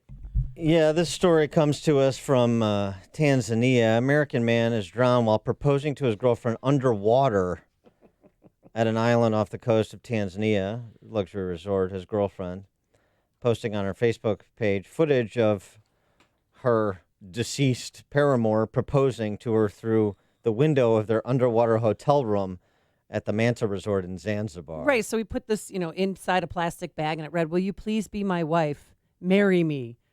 And then he went on like, I don't have enough time to explain to you how much I love you because I can't hold my breath. It was a prophetic statement because he couldn't hold his breath because he drowned. He never made it to the surface. So she wrote on Friday, you never emerged from those depths, so you never got to hear my answer. Yes, yes, a million times yes, I will marry you. Well, it's a little late now, isn't it? She never got to embrace and celebrate the beginning of the rest of their lives together. The whole point of this is... The best day of her life turned into the worst day of her life. And why Dan Proft is single. Right. The point is, you go through these ridiculous lengths, jetting off to Zanzibar, or an underwater hotel. I'm going to risk my life to have a memorable proposal. You know, and then some guy's probably out in Tanzania right now climbing Mount Kilimanjaro, and he's going to base jump and, you know, and unfurl a banner that says, will you marry me, while he crashes to his... I mean, honestly. Well, what about remember the guy who was supposed to fly over Wrigley Field with a, banner, will you marry me? And the flight, it takes off in Gary and he died. And the couple, he was waiting the whole time, and he was going to have this big proposal, and it never happened. What's the craziest thing you've heard of? I mean, it's just not worth it. I mean, just get on a knee. Keep it simple. Bended knee at evening in a park along the lakefront or something. Would you just keep it simple? Nobody has to get hurt. What about the engagement ring in the champagne glass, or the engagement ring inside the cookie? Will you marry me? And then she has to eat her way to find the engagement ring. So lame. I know.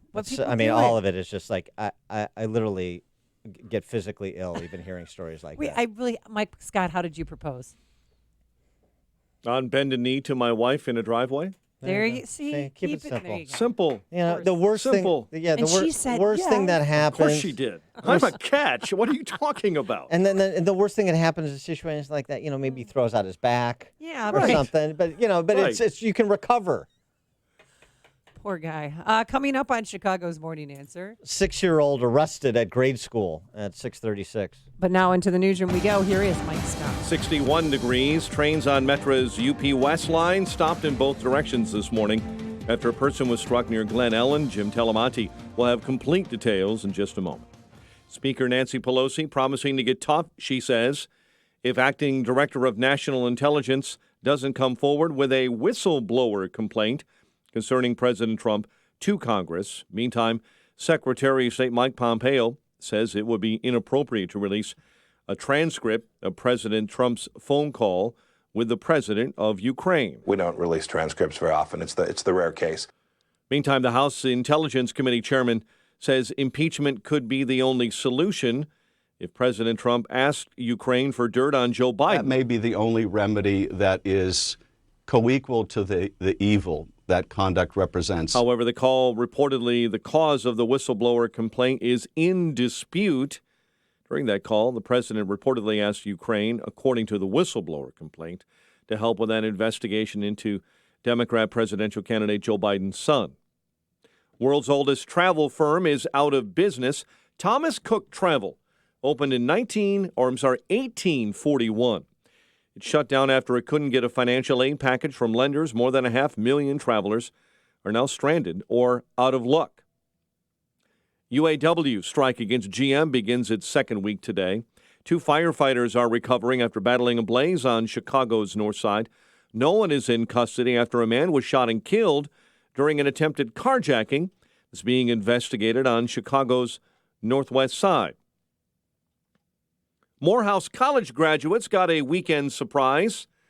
So did their parents. It's kind of a nice early graduation gift. Details of billionaire venture capitalist Robert Smith's $34 million gift to the class of 2019 are leaking out.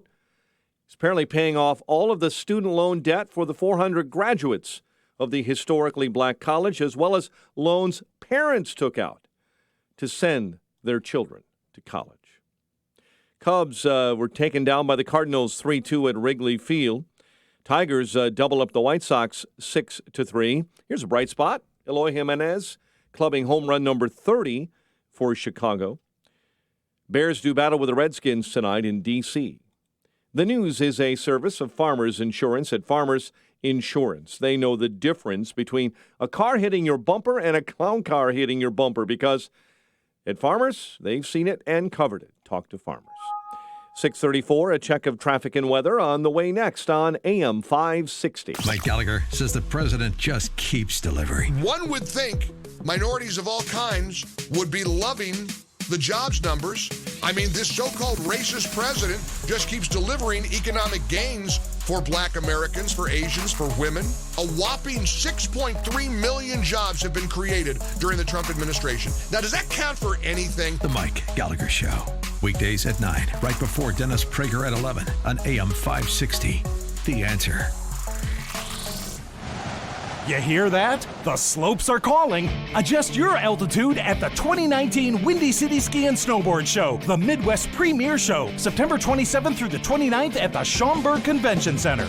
Save up to 70% off retail on over $1 million of clothing, gear, and accessories in a massive super sale area. Check out the latest gear from dozens of top names: Salomon, Rossignol, Libtech, Technica, Burton, Marker, and more. Meet with reps from the top Midwest and Western ski resorts: Telluride, Big Sky, Alpine Valley, Devil's Head, Crystal Mountain, Wilmot Resort, Ski Brule, Ski Utah, and more.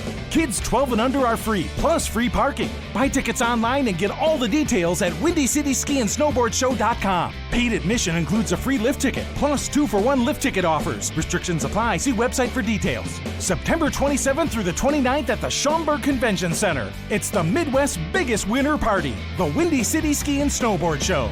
Message and data rates may apply. Individual results may vary. Exclusions apply.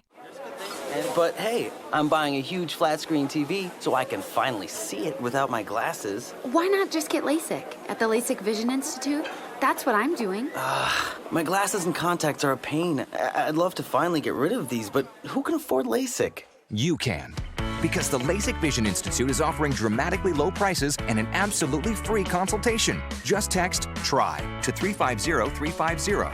The LASIK Vision Institute has already performed over 1 million procedures. They use the latest FDA-approved LASIK technology that helps the majority of patients achieve 20/20 vision for a fraction of what others charge. Better vision, better value. The LASIK Vision Institute. Make this the year you finally get LASIK. For a free consultation plus an extra 20% discount, text TRY to 350-350.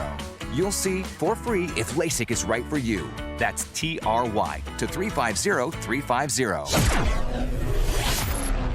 6:37, AM 560 Traffic Center time. Here's Jim Telemonte. Metro reports major delays and cancellations on the Union Pacific West line after a pedestrian incident near Glen Ellen. Eastbound Adams Tollway traffic stop-and-go lead to the Tri-State.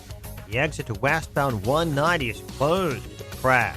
Kennedy, 32 minutes O'Hare to downtown. Eisenhower, 38 minutes, 390 to the Burn Circle. Stevenson now running 50 minutes, 355 to Lakeshore Drive. Ryan is 25 minutes, 95th to downtown. I-57, it's 18 minutes from I-80 to the Merge. Bishop Ford, 28 minutes from 8094 to the Rhine. Northbound Tri-State is heavy from the Reagan Tollway to past the Eisenhower. Eastbound I-80 is tight, Briggs to Cherry Hill Road. It's traffic. I'm Jim Telemonte on AM 560, The Answer. Chicago's Morning Answer continues next. Your official Chicagoland weather forecast. From our 1-hour heating and air conditioning weather center, sunny to partly cloudy, breezy. A pleasant first day of fall, high 72. Currently 61. Next news at 7. Chicago's Morning Answer with Dan and Amy continues next on AM 560, The Answer. This hourly segment is brought to you by Papa Nicholas Coffee. Papa Nicholas, best beans, best roast, best coffee. If you're looking for the latest news, insight into what it means, and the sharpest opinion, there's only one station in Chicago where you can turn, and it's this one. We're AM 560, The Answer.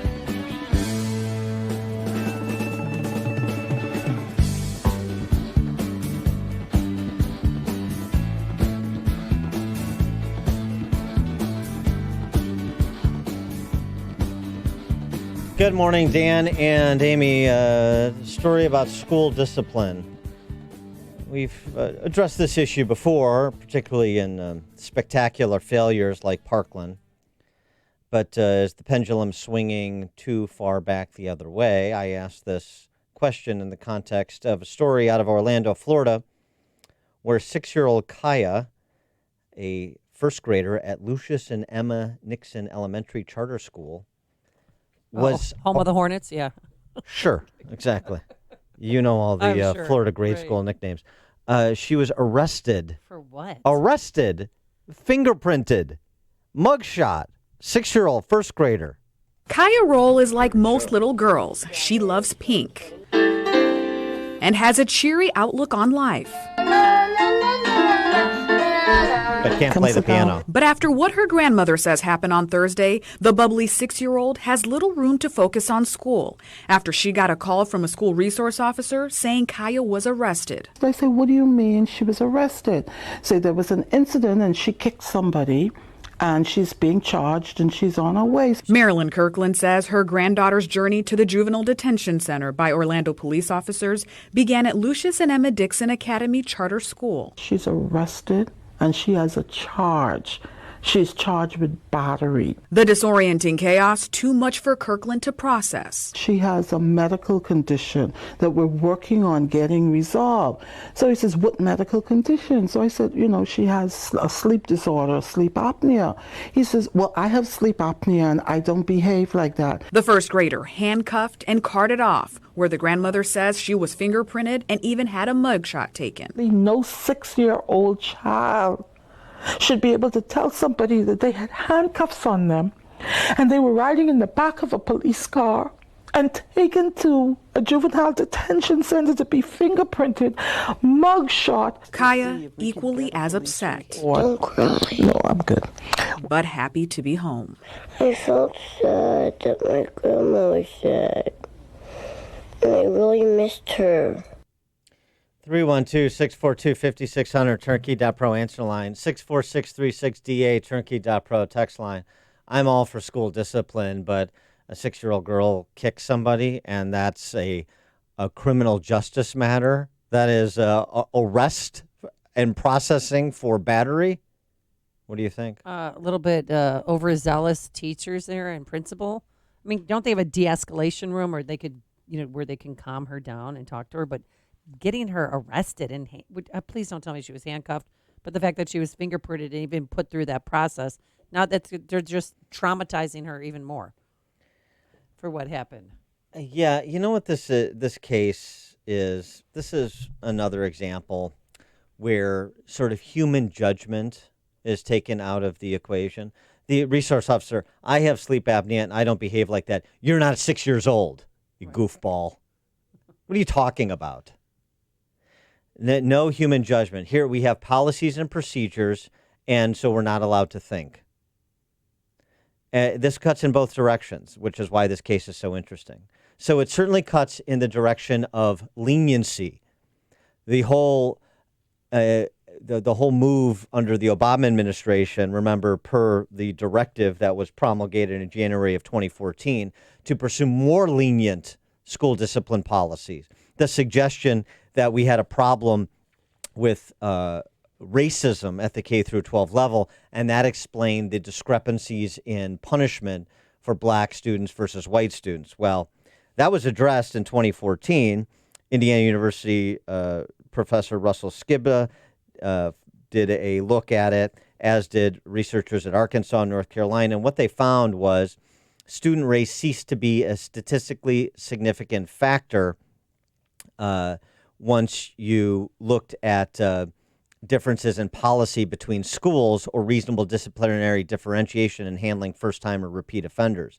There were substantial differences between schools in how administrators meted out discipline, but within schools, administrators didn't treat students who are sent to their office differently based on race. This is the finding of the research that undermined the Obama policy, which led President Trump to rescind that policy. And oh, by the way, he rescinded that policy much to the celebration of actual teachers, not the teachers' unions, but rank and file teachers.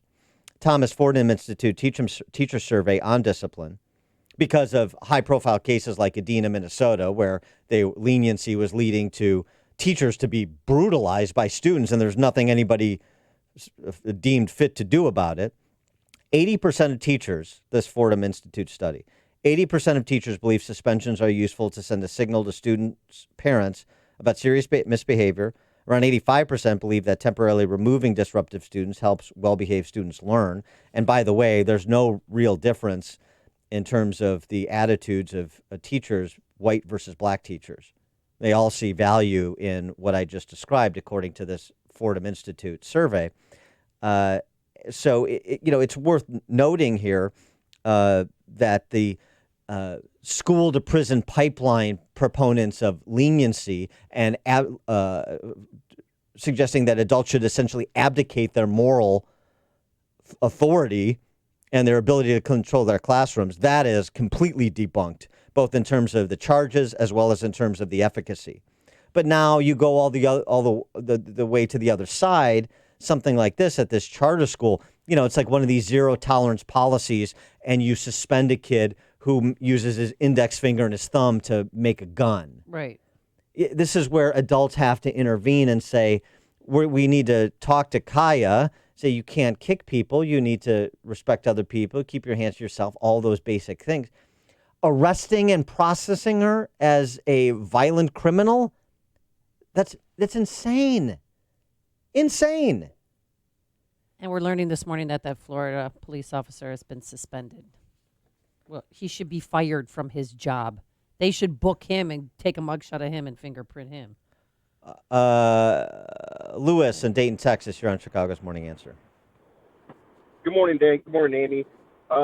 Nobody should be surprised at the current events and the way they're going, especially with Kaya, because the society today and the liberal ideas that they've been pushing about being, nicer to everybody, not, nobody can have an opinion because you may hurt somebody's feelings.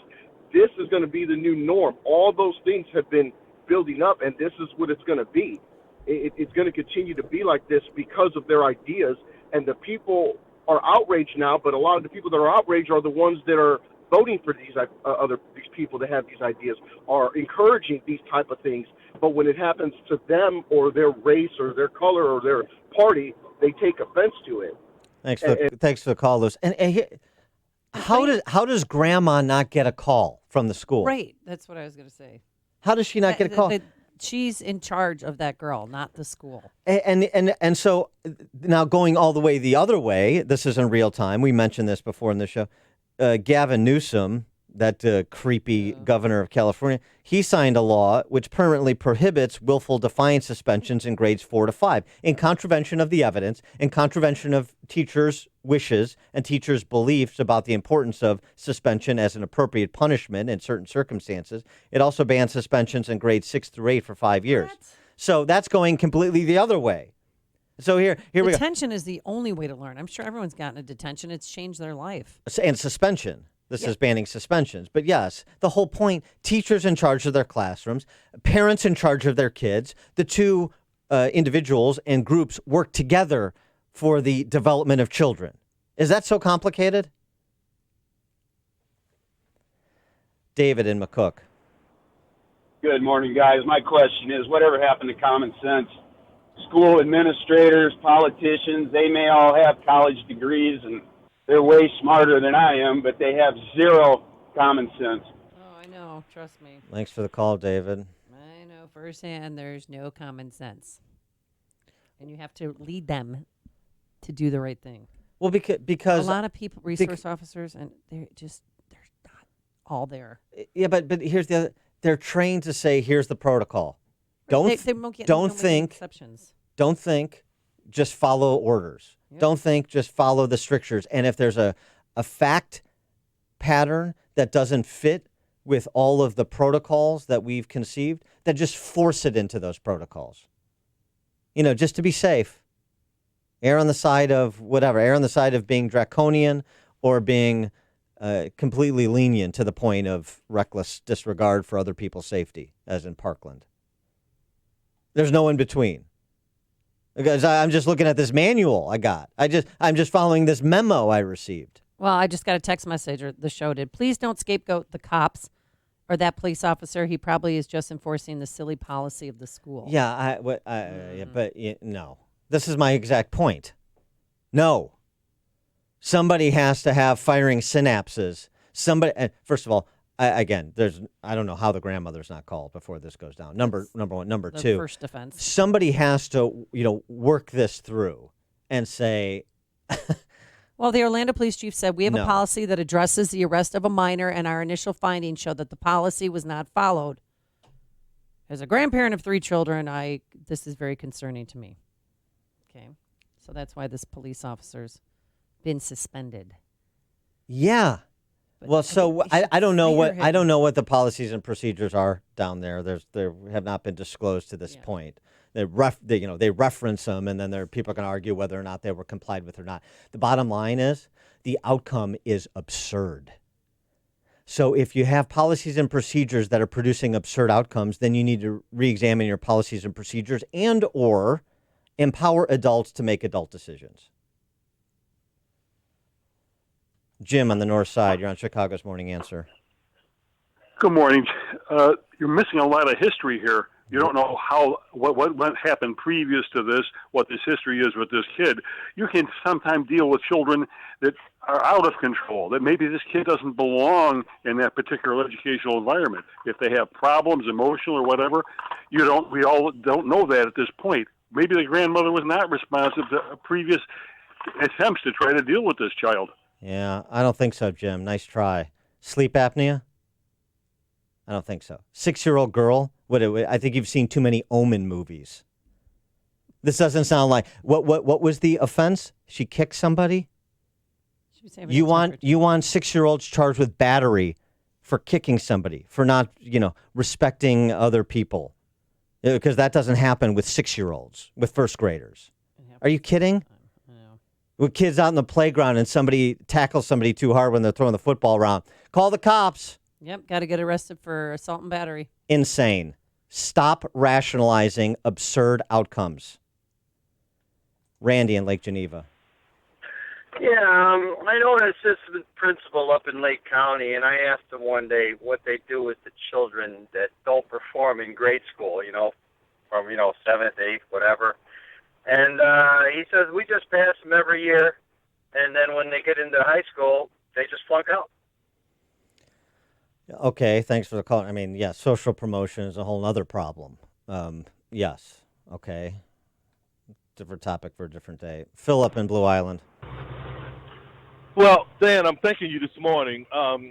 When are black people going to be seen as just human beings? They're always telling black people to stop talking about color, stop mentioning color, stop talking about racism, and then you get an obvious case of and then they're going to probably lie on this little child about kicking somebody. I mean, because we're always being lied on and being hauled off to jail just because somebody wants to call the police because we're black and in somebody's space. So, I mean, I thank you. A lot of people are calling in rationalizing this arrest of this little 6-year-old girl and to make it sound like it's okay. But again, my point is, we are human beings. If you don't want us, if you always talk about, stop talking about race, stop calling people racist. I mean, in this case, how can you avoid saying that something is wrong with this race issue? I mean, the school, the police, it's just, and like you said, rationalizing some nonsense to justify the arrest of us and fingerprinting and photo and a paddy wagon of a black child is history, but it should be past history. But obviously it's not. All right, thanks for the call, Phil. Don't overstate the case. Let's assume the facts and evidence. Assume she kicked somebody. Assume the facts. I don't want to speculate on the other side, and I don't want to dismiss on your side, number one. Number two, the whole black and white regarding school discipline, this was made front and center by the Obama administration, as we just went through, with the policy they promulgated, the hue and cry when Trump rescinded it, and what teachers actually believe about managing their classroom and instituting discipline as per this Fordham Institute study. And interestingly, that there's no real disparity between black teachers and white teachers with respect to attitudes about that.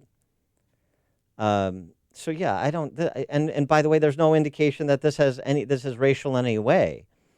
It has. There's no indication that it is. We know what we know at this point. But it sounds to me like it's much more a case of, as I've said before, policies that replace human judgment rather than human judgment that contemplates fact patterns and applies, the proper restraint plus involvement. And this is just so wildly over the line, it's indefensible. This is crazy. But so is what Gavin Newsom is doing in California. Mm-hmm. It's contrary to the evidence. It's contrary to the interests of the teachers educating their kids. It's contrary to the education of the kids in the classroom. It couldn't be worse. And everybody just wants to take their position and then argue race.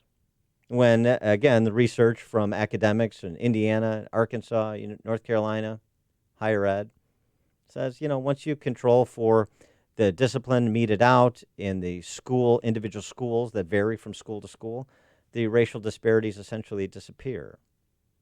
So there's something cultural going on that transcends race, which is why I don't get obsessed about race. And I do. All people are people. We're all God's children, Philip. So now let's focus on policies that are in the best interest of all God's children. Mike on the north side. Yeah, Good morning, kids. Thanks for taking my call. I think the grandmother ought to have the case transferred up to Cook County because Kim Fox will never prosecute.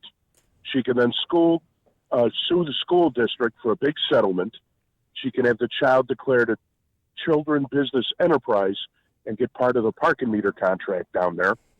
And then she can also have the child appointed to the school board as the student liaison and fire that resource manager. Okay, thanks for the Chicago commentary, Mike.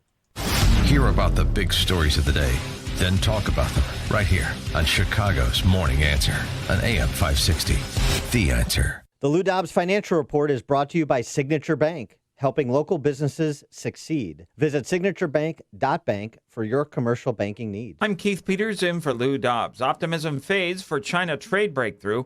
Walmart to cease sale of e-cigarettes, and Facebook suspends tens of thousands of apps. Those stories next. I'm Bobby Richards with today's 1 Minute Money Report. The New York Times recently reported on an unusual way Americans are making money. They found over 10,000 people who broke the golden rule of investing and became millionaires. The stories included people from all walks of life, including writers, professional bowlers, and blues guitarists, even a set of grandparents. We broke the golden rule of investing and turned $16,000 into $2 million. And here's one person who agrees with what they're doing, Warren Buffett. He says blindly following Wall Street's golden rule is just protection against ignorance. And Alexander Green, perhaps the top stock picker in America, told his 140,000 followers that if they break this rule, they can retire on just one investment. His video immediately went viral. You can view it for yourself at onestockretirement.com and decide if you should break the golden rule too. Again, that's onestockretirement.com. If your retirement isn't what you want it to be, go see what 10,000 people have already used to become millionaires. Paid for by Oxford Club.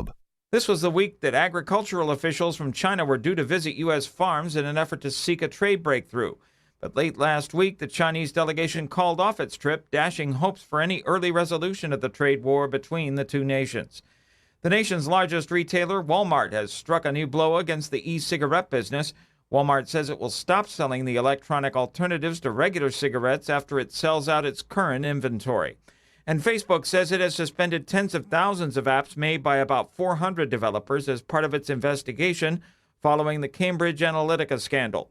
The apps potentially were mining data from users. Facebook says its investigation is ongoing. Please join us for Lou Dobbs tonight at 7 and 10 Eastern on the Fox Business Network. This is the Lou Dobbs Financial Report. Want your home's furnace to stay safe and reliable? And want to prevent any potential problems before they happen? At your local 1 Hour Heating and Air Conditioning, we recommend an annual furnace inspection and tune-up. Right now, get big savings on a furnace tune-up. Call 855-1-HOUR. Because not taking care of your furnace, that's just cold. Your comfort is just a call away. Call 1 Hour. Terms and conditions may apply. Call for details. Independently owned and operated. Licensed in the respective state or county. AM 560. The Answer. Coming up on Chicago's Morning Answer. We'll discuss all of the intrigue surrounding President Trump's conversation with the Ukrainian president with Lieutenant Colonel Jim Carafano, the Heritage Foundation, at 7:07. And Antonio Brown, a case of who broke up with who. But first, let's get into the newsroom. Here's Mike Scott. A man shot and killed during an attempted carjacking on the Northwest Side. That investigation continues. Trains on Metra's Union Pacific West liner stopped in both directions after a pedestrian was hit. 2 firefighters injured and recovering after a blaze on the north side. A man and his infant son killed in an apparent murder-suicide in Joliet. Bears are at the Redskins tonight. Cardinals swept out the Cubs. Sunny to partly cloudy day ahead. WIND, Chicago News Time, 7 o'clock. Republicans are skeptical. I'm Dave Anthony, Fox News. It almost looks like like some type of political operation. Doesn't it feel like the Russia hoax all over again? It's like the Ukrainian hoax. GOP Congressman Devin Nunes amid the fallout of a whistleblower's complaint about a phone call between President Trump and Ukraine's leader, where the president reportedly pressured him to investigate Joe Biden's son's business dealings. Press Secretary Stephanie Grisham just told Fox. The president made it very clear he did absolutely nothing wrong. This is just another reason for Democrats and for the media to attack. Well, Democrats are demanding answers. Fox's Rachel Sutherland live in Washington. Dave, House Intelligence Committee Chair Adam Schiff among Democrats raising the specter of impeachment, saying the president may have crossed the Rubicon. Democratic Senator Chris Murphy told NBC's Meet the Press. I think that Republicans who claim to be national security experts need to demand that the whistleblower present himself or herself. House Speaker Nancy Pelosi is demanding the acting director of national intelligence, Joseph McGuire, hand over the whistleblower complaint. McGuire is set to testify on Capitol Hill on Thursday. Dave. Rachel, today President Trump is in New York. He'll go to the UN. Iran expected to be a topic as Britain now sides with the U.S. Speaking to reporters en route to New York for the UN General Assembly, British Prime Minister Boris Johnson saying the UK has concluded with a very high degree of probability that Iran is responsible for the drone and missile attacks on 2 Saudi oil installations 9 days ago. Fox's Simon Owen in London. At the Emmys on Fox, Fleabag won Best Comedy. Amazon's Fleabag picking up 4 awards: writer, creator, and star Phoebe Waller-Bridge. Oh my God! No! Thank you. Chernobyl grabbed 3 Emmys, including Outstanding Limited Series.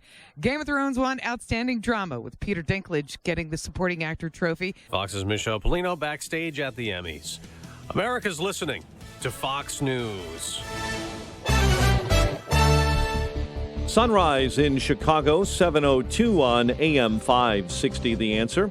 Clear and 61 on this first day of fall. Good morning. I'm Mike Scott. Trains on Metra's UP West line are stopped in both directions after a person was struck by a train near Glen Ellen earlier this morning. Jim Telemonte will be along in a moment with the traffic and transit disruptions. An investigation continues after an apparent murder-suicide and fire in Indian Head Park. 42-year-old Philip Stasi apparently stabbed his father and mother Saturday morning inside a home in the 6500 block of Cochise Drive. Philip Stasi then set the house on fire and stabbed himself to death. A concealed carry license holder and another man are dead following a shootout during an attempted robbery at a barbershop over the weekend on the south side. Police say Derek Golston was standing outside of the barbershop Saturday night when robbers took his property at gunpoint and walked into the shop and announced another robbery. Golston pulled out his own gun and confronted the robbers. Authorities are investigating an apparent murder-suicide involving a man and his infant son in Joliet. Police say officers found a woman and a 9-year-old girl injured in the 8300 block of Buckingham Lane. The woman telling officers her estranged husband had locked himself inside with their 1-year-old son. SWAT teams later entered that home and found the man and son dead from apparent gunshot wounds. A man accused of driving an SUV through Woodfield Mall in Schaumburg last week is now being treated at a mental health facility. Any decisions on possible charges will wait until that 22-year-old suspect is released. Cardinals took down the Cubs 3-2 at Wrigley Field. Tigers doubled up the White Sox 6-3, denying the Southsiders a sweep of that series. And the Bears do battle with the Redskins tonight in Washington, D.C. on Monday Night Football. The news, a service of Farmers Insurance. At Farmers Insurance, they know the difference between a car hitting your bumper and a clown car hitting your bumper. Because at Farmers, they've seen it and covered it. Talk to Farmers. 7:04 and a check of traffic and weather on the way next. on AM 560. Tickets for Freedom Summit 2019 sold out in record time in response to the high demand. We've opened up an overflow room for attendees to watch the event on Saturday, November 2nd at the Westin Chicago Northwest. Overflow tickets are on sale now, but are selling fast. Get yours at freedomsummitchicago.com. That's freedomsummitchicago.com. Sponsored in part by Clear Financial Strategies, Tom Mirabali, independent health insurance agent with Blue Cross and Blue Shield, Monarch Technical, and by Charles Equipment Energy Systems. When you fire up a John Deere 1 Series tractor, you can tackle the job without wrestling the attachments. Hook up everything from a front loader to a drive-over mower deck in no time, so you can haul gravel, cut grass, or do any job in between. Because when things just click, work just gets done. And now get a 1 Series for just $99 a month at your nearest participating John Deere dealer. Nothing runs like a Deere. Run with us. Search John Deere 1 Series for more. 0% annual percentage rate. For additional cost information, please call toll-free 855-633-2315.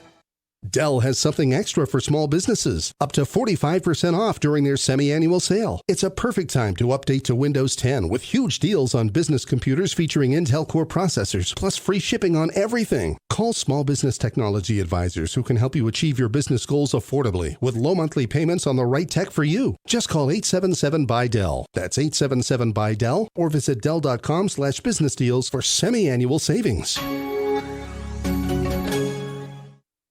Jesus sleeps. Out of nowhere, a squall threatens disaster. Terrified, the disciples panic. Jesus rebukes the storm, but also rebukes his disciples. "Why are you fearful?" asks our Lord. "Have you not faith yet?" In this time of turbulence in the church, are we too prone to panic, or realize that as iron sharpens iron, so too does controversy force a reckoning with the fundamentals of our faith, and we come out all the stronger? Dr. Robert Royal, acclaimed author, editor at The Catholic Thing, and president and founder of the Faith and Reason Institute, has never panicked. Find out why on September 25th. Join Dr. Robert Royal at the Catholic Citizens of Illinois Annual Banquet, speaking on public witness in time of crisis. To make your reservation, go to CatholicCitizens.org. That's CatholicCitizens.org, or call Maureen at 708-352-5834. Space is limited. Reserve now. No one wants to wake up to find they're the victim of identity theft or malware is compromising their smartphone. LifeLock with Norton now includes protection for your identity and devices. Limited time offer. Get 30% off your first year. Ends October 6th. Join at LifeLock.com. Use promo code RISK. 5:07 AM 560 traffic center time. Here's Jim Telemonte. Metro reports extensive delays and cancellations on the Union Pacific West line after a pedestrian incident near Glen Ellen. Eden's inbound delays start at Oakton, 30 minutes Lake Cook to Montrose. Kennedy, 42 minutes, so O'Hare to downtown. It's quicker in the express lanes. Outbound 36 minutes to the airport. Eisenhower, 54 minutes, 390 to downtown, 40 from Manheim. Stevenson, 52 minutes, 355 to the drive. Ryan, 27 minutes from 95th. I-57, 18 minutes, I-80 to the merge. Bishop, 428. Northbound Tri-State delays are 95th to Ogden, where there's a crash in the right lane. Then from Reagan Tillway to the O'Hare Oasis, East Bud Adams Tollway stuffed up. Higgins to Tri-State after a crash. It's traffic. I'm Jim Telemonte. On AM 560, The Answer. Chicago's Morning Answer continues next in our 1-hour heating and air conditioning weather center. Our meteorologist, Steve Williams. Breezy today, sunny to partly cloudy, rather pleasant, high 72. It'll be clear tonight, low 57. Sunny, a little bit warmer tomorrow, the high 76. Wednesday, cloudy. We'll pick up a shower or thunderstorm, the high at 72. I'm Steve Williams on AM 560, The Answer. 61 at O'Hare. Next news at 7:30. Chicago's Morning Answer with Dan and Amy continues next on AM 560, The Answer. Watch today's show live right now on the Income Store live video stream at 560theanswer.com. This is Chicago's Morning Answer with Dan Proft and Amy Jacobson on AM 560, The Answer.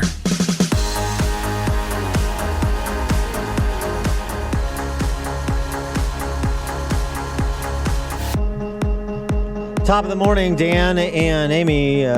Does Ukraine represent the end of Biden? Does it represent the end of Trump? Does it just damage both of them a little bit and we move on to continue the slugfest into 2020? We'll talk to Jim Carafano from the Heritage Foundation momentarily. Here's Rudy Giuliani, who's a central figure in all this because he was dispatched to investigate Ukrainian meddling in the 2016 election. Rudy on Fox News Sunday explaining how this all got started. That's what you've been digging on since. The pro-Biden media lines it up. This began with someone coming to me saying, this information can clear your client about the corruption in Ukraine between Ukraine, the Democratic Party, the ambassador, and the FBI agent who investigated the case. But then it morphed into Biden. Inextricably combined, because Biden had the guy fired, Shokin. By the way, his statement's on record. The lazy press could go read it. Don't have to listen to me. There are 3 videotapes of prosecutors on record, available on here, that nobody has covered for 5 months because this town protects Joe Biden. His family has been taking money from his public office for years. $1.5 billion from China when our vice president is supposed to be impartially and independently negotiating for us, and the kid, he takes him on Air Force Two to China. That was in 2013. Yeah, and the kid, unfortunately, is a drug addict. China didn't give $1.5 billion to his kid, Biden's kid, a recovering drug addict, Kerry's stepson, and Whitey Bulger's nephew. Ladies and gentlemen, go look at what the press has been covering up on you. Can you imagine? This is a company called Rosemont Seneca. Let me just come back if I could for a second. Whitey Bulger's nephew. Let me just stop for a second. $1.5 billion coming from China when our vice president. That Mayor. Doesn't shock you? It's like a Karnak routine. Hunter Biden, Whitey Bulger's nephew, and John Kerry's stepson. What are 3? I mean, it's just, it's wild. It's a wild story. There's a lot of palace intrigue. There are a lot of players, but the bottom line, despite what Joe Biden protested to over the weekend, there are credible outlets that have reported on this, starting with Peter Schweitzer in his book, Secret Empires. And Joe Biden can't explain away the inherent conflict of interest he had to intervene in Ukrainian affairs as a vice president without disclosing at minimum that one of the companies that would be affected by his intervention included Hunter Biden as a board member, and that's Burisma. That's a problem. That's a problem. And he received was paid $83,000 a month for that position on the board, where he doesn't have any, past with energy companies or with natural gas or oil. He has no experience in the energy industry. He's on the board of Burisma. He has no experience in private equity, and he gets $1 billion plus from Chinese in terms of investment in his private equity concern. Yeah, and we're supposed to believe that this has nothing to do with the fact that he's the son of the vice president. I mean, come on.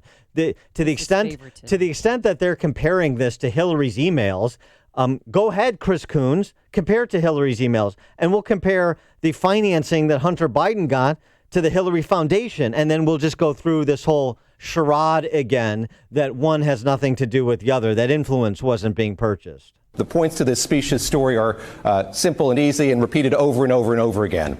How does the Biden campaign, how do you and others react to that? The public being bludgeoned by these rumors, by this speculation, by these false stories here in these coming days? False stories. David, my gut reaction is here we go again. In the 2016 campaign, President Trump repeated baseless allegations about Hillary's emails over and over and over, to the point where the average American, the average voter, couldn't really tell you what it was actually about and what the actual implications were, but they just had the vague impression that there was something inappropriate that might have happened. That is exactly what President Trump is trying to do here. That's what Rudy Giuliani is trying to do. And I hope that both the media and an informed electorate won't take the bait and simply repeat these baseless allegations. Chris Coons is just he's so full of it. It's just so tiresome. Oh, and of course he's not going to get followed up on MSNBC. That's why he goes on MSNBC. Hey, Senator, I'm sorry. Vague notion that Hillary did something wrong? No, we don't. There's no vague notion. Private server, mishandling classified information. That's not me saying it, Senator. That was the sainted Jim Comey saying it when he invented the intent standard so that he could, at the same time, decry her professional conduct, but avoid having to prosecute her. So you want to compare this to the Hillary email situation? Go ahead and compare it. It's not going to turn out favorably for you. President Trump addressing the topic as well before he jetted off this weekend to visit with Indian Prime Minister Modi in Houston. But just so you understand, the conversation I had with the president of Ukraine was absolutely perfect. And people better find out who these people are that are trying to subvert our country, because here we go again. These are bad people. But the conversation I had with the president of Ukraine was absolutely a 10. It was perfect. Now, what you have to do is look at the corruption on the Democrat side. Take a look at how the whole witch hunt started. Now they want to try and start another witch hunt, but unfortunately this one is reverting now to Joe Biden because he's done some very bad things. And I'm not even looking to hurt him, to be honest. He needs all the help he can get. I'm not looking to hurt him. I'm not looking to hurt his family. But the corruption and what he said is a terrible thing. And I think his campaign is over. I mean, this puts a nail in the coffin. I know Elizabeth Warren, excuse me.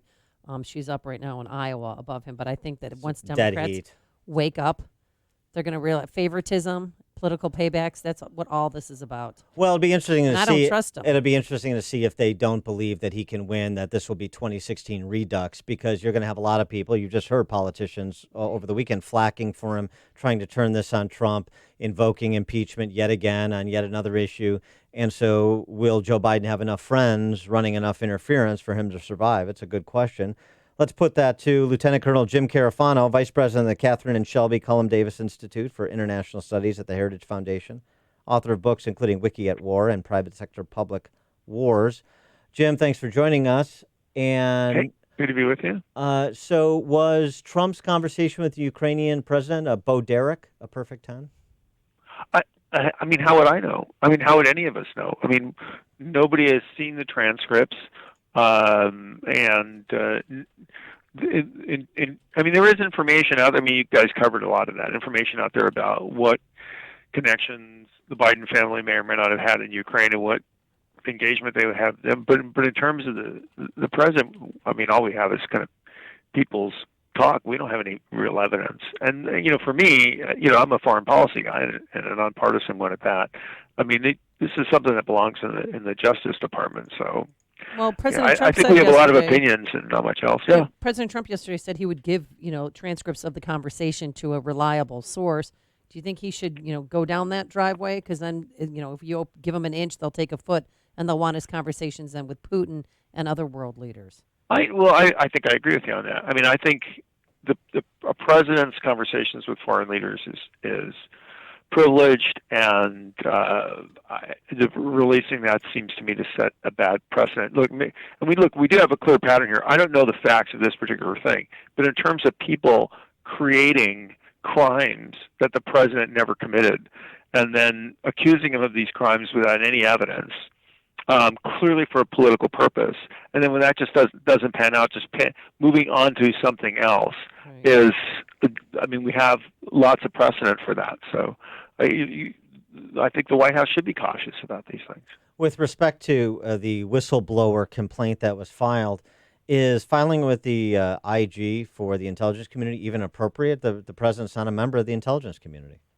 Again, I think, the two things, the facts that materially bear on the case, right? The content of the president's conversation and the claims that were lodged against it. We don't have any factual basis for any of that other than what people are blah-blahing. I'm not even sure it's a legitimate whistleblower complaint. I don't know. I don't know the nature of the complaint. I haven't seen it. Whether it's actually related to the president or not, I don't know that either. So all this is pure speculation, unless you've actually seen the documents related to the whistleblower complaint and the contents of the president's conversation. I mean, how could you know this? Well, it's weird because the Inspector General's office said that the whistleblower's complaint was credible and urgent. Yeah, in relation to what? Yeah. And you've got. I mean, I don't know. And it's very unusual for an Inspector General, other than for an Inspector General to give out the details of an ongoing investigation is kind of a bit of a head scratcher. That's just not normally done. Well, and also too, I mean, you've got the acting DNI McGuire, who's supposed to be on the Hill this week. Well, Well, what exactly is he going to say? I mean, is this going to be another one of these where I can't talk about this and I can't confirm that? I mean, I don't know how much light he's going to shed by appearing in public. Right. Nothing would be more. I mean, we have inspector generals. Some of them are established by Congress. Some of them are not. But the function of inspector general is an independent investigatory authority inside the inside an agency, and they do two things. Normally, they report to the head of the agency. This is what we found, and they report to the Congress. This is what we found, and they do that after they've completed the results of their investigation. So to me, all this seems really premature. And listen, let's be honest, all the stuff around it, it's all political, right? It's not based on the merit of any facts because there aren't any facts. But then you have President Trump meeting Zelensky on Wednesday in New York. I mean, do you think President Trump would say, hey, tell him about the conversation that we had? Yeah, that sounds very That's what I'm worried about. I mean, you got a former reality TV star and a former comedian meeting together on Wednesday at the UN. Well, I mean, the bar is. I mean, first of all, well, what if this is true? Well, the way it works is first you establish that it is true, and then there's a whole series of other questions. So, I mean, we are literally in a space just speculating about stuff, but it's all politics. Look, I mean, we're in silly season, and this is what you do in silly season. Everything is a crisis. The facts surrounding Joe Biden, those are less unclear. Right, there are actual facts there. Right. People can look at and make any kind of conclusions they want. His dispatched, he's dispatched by the Obama administration to Ukraine, and he's interceding in some way. Assume it's all in the up and up. He wants to get rid of this prosecutor Chauvin. Other people are complaining about him, not just the U.S., but they're saying he's not doing enough about corruption in Ukraine. He's corrupt, whatever. Mm-hmm. Let's say it's all true. His duty to disclose that an intervention with respect to that prosecutor who's got an open case against the company in which his son is on the board, if he doesn't disclose that, then he's not disclosing a conflict, isn't he? I don't know. I'm not a lawyer, and that's an ethics issue. So one is you'd have to get somebody who would have to look at the ethics requirements for that White House and what kind of disclosure was appropriate, and then get a lawyer to comment on that. Well, let me ask you another question. This John Solomon reporting back in March. This is not the first instance that people have been paying attention to this. It's just been mainstreamed thanks to the Democrats, frankly. Really? But John Solomon talking about the Anti-Corruption Action Center that's based in Ukraine, that's funded in part by George Soros. He details Charge d'Affaires George Kent, who is an American Foreign Service officer in Kiev, as well as the U.S. ambassador to Ukraine during the Obama administration, interceding, allegedly giving Yuri Lutsenko, the prosecutor general at the time, a list of people whom should not be prosecuted. Is it unusual, if this is true, is it unusual for American Foreign Service officers to be intervening in a foreign country, and telling local prosecutors who they should and should not look at? Well, I mean, here's all I can say is having, I was in Ukraine after that period, and I'm really familiar with Ukrainian affairs. So a lot of wacky stuff was going on. It was kind of the Wild West. You had this. I mean, anyone would be lying if they didn't say there was a ton of corruption. Yes, the embassy and the State Department were constantly engaging with the government and giving advice and telling them what to do. And I didn't find all of that horribly helpful and constructive, and I do think the administration put their finger on the scale, particularly in regard to supporting many pro-Soros groups, not just in Ukraine, but in Hungary and other places. And you could argue, well, they were just defending American companies and Americans or whatever, but you could also argue that they're playing domestic politics out overseas. And I definitely think that during the Obama years, there was definitely They were definitely playing domestic politics in Central Europe.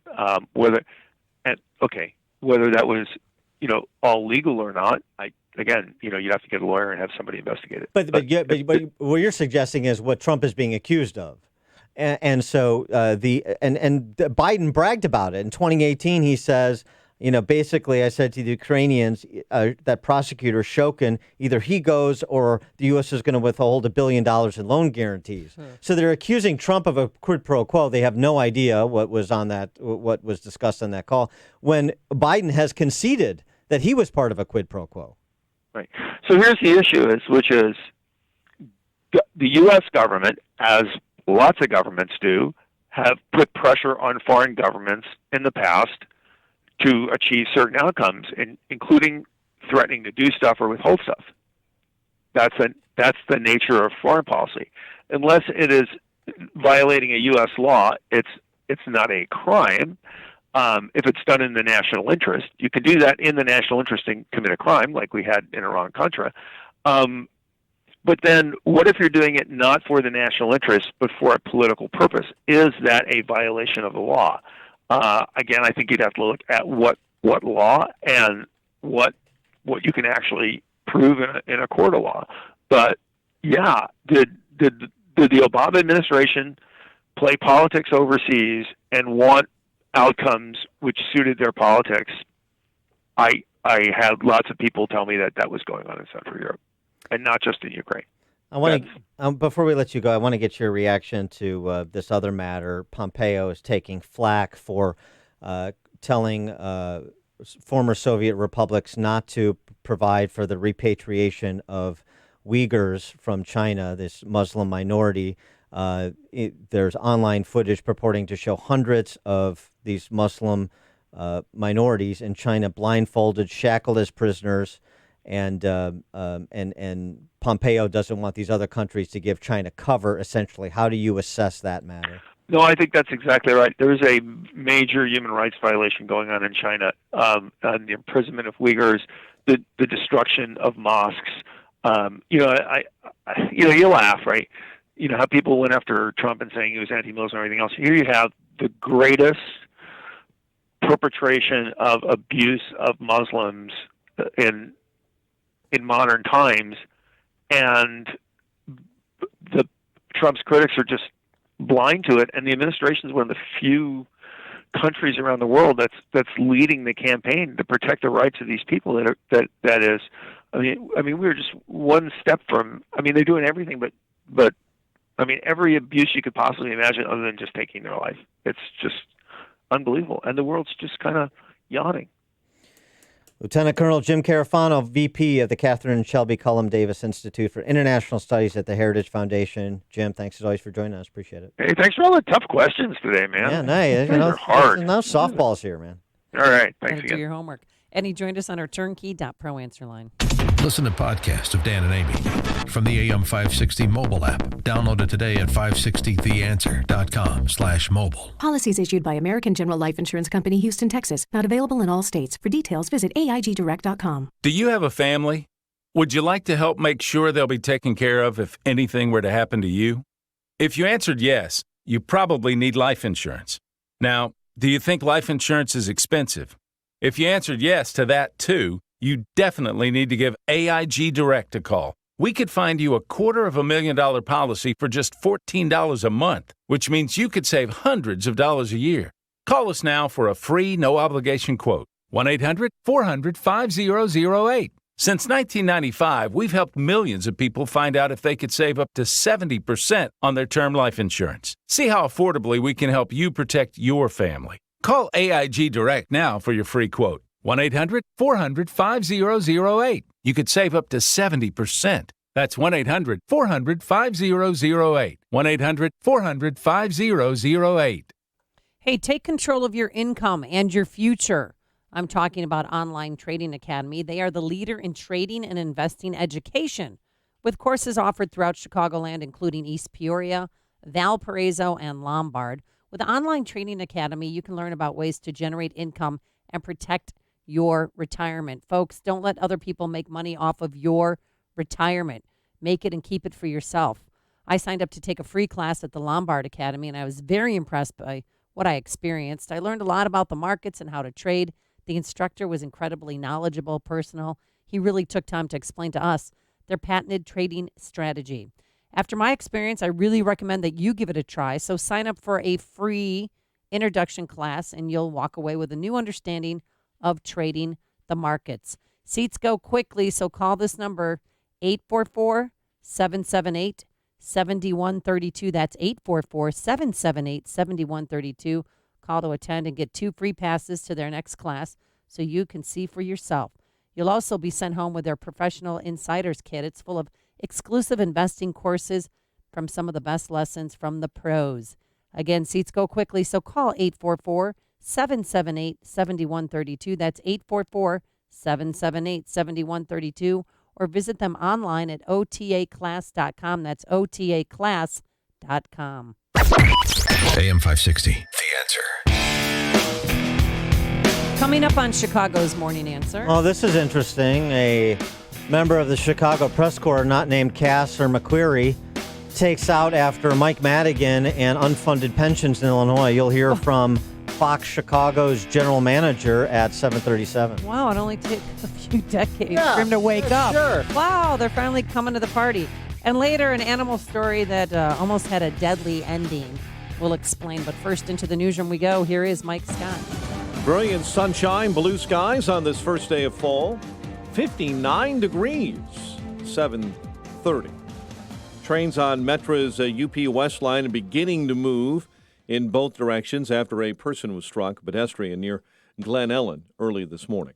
President Trump's personal lawyer, Rudy Giuliani, aiming to clarify what he said in a recent interview about his involvement with the Ukraine investigation into Joe Biden's son, Hunter. He said to me, did you ever talk about Joe Biden? I said, no.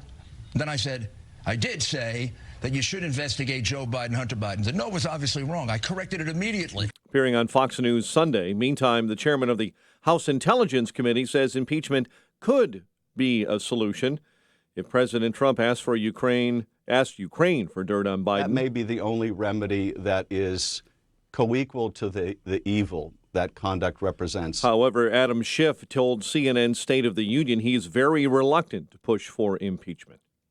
Senator Cory Booker's 2020 presidential campaign is hanging on by a shoestring. We don't have the capacity to continue towards victory unless we raise about $2 million before the end of this quarter. Booker's campaign manager issuing an urgent appeal for funding.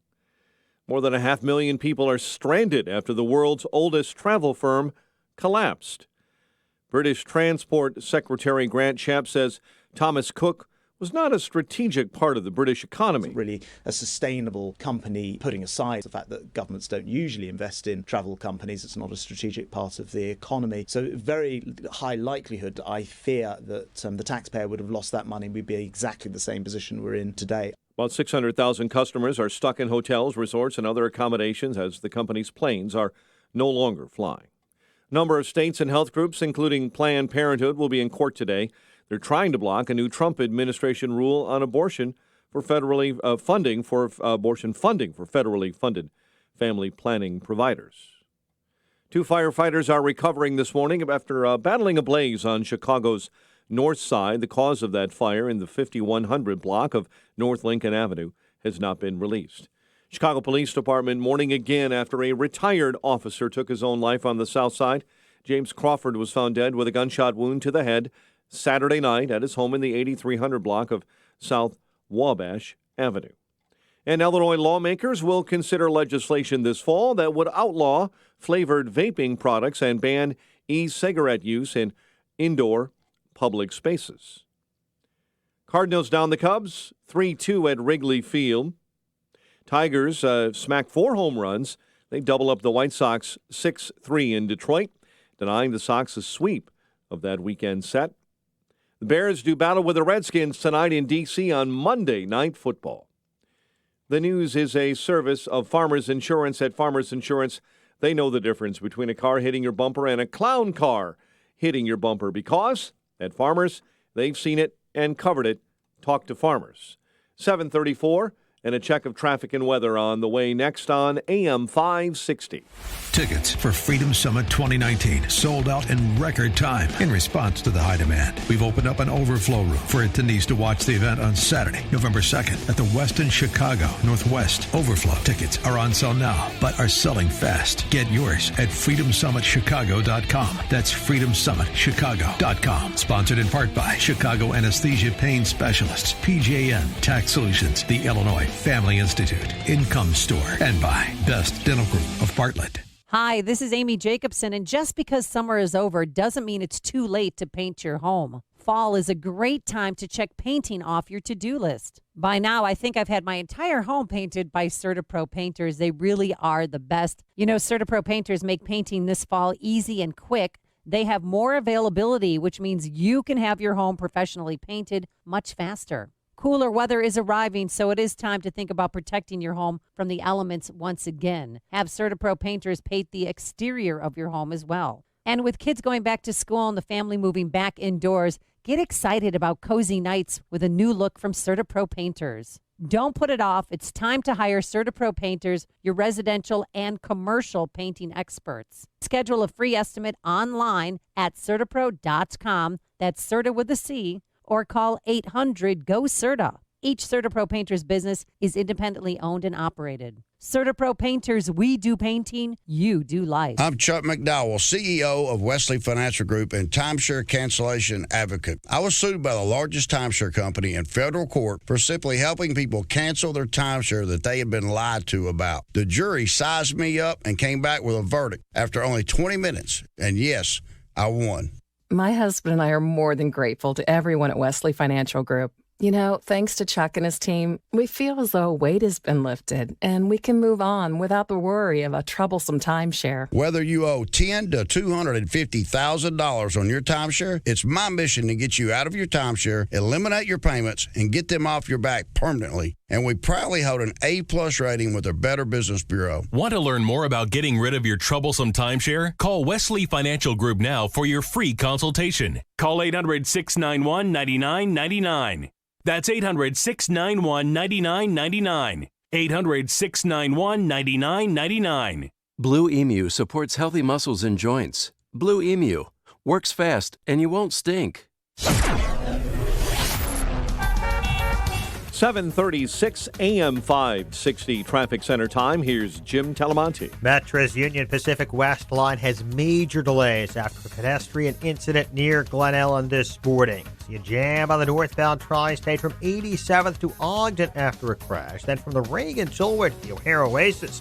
But Adams Tollway, it's heavy 31 to Higgins. The Reagan Tollway's really gummed up Randall to Yackley. The northbound Veterans Memorial from I-55 to Roosevelt and Arby Trail to Lake Street. Edens, 30 minutes Lake Cook to Montrose. The Kennedy, 58 minutes O'Hare to downtown. 32 from Montrose, 20 in the Express. Eisenhower, 55 minutes, 390 to downtown. 40 from Mannheim. Outbound an hour to 390 with a wreck at Costner in the 3 right lanes. That's traffic. I'm Jim Talamonte on AM 560 The Answer. Chicago's Morning Answer continues next. Your official Chicagoland weather forecast. From the 1-hour heating and air conditioning weather center, brilliant sunshine today, breezy and pleasant, with a high of 72. Currently 59 degrees at O'Hare. Next news coming up at 8. Chicago's Morning Answer with Dan and Amy continues next on AM 560, The Answer. This hourly segment is brought to you by Real Estate Revealed with Randy Barcella, Sunday mornings starting at 8. Tickets for Freedom Summit Chicago are on sale now at freedomsummitchicago.com. That's freedomsummitchicago.com.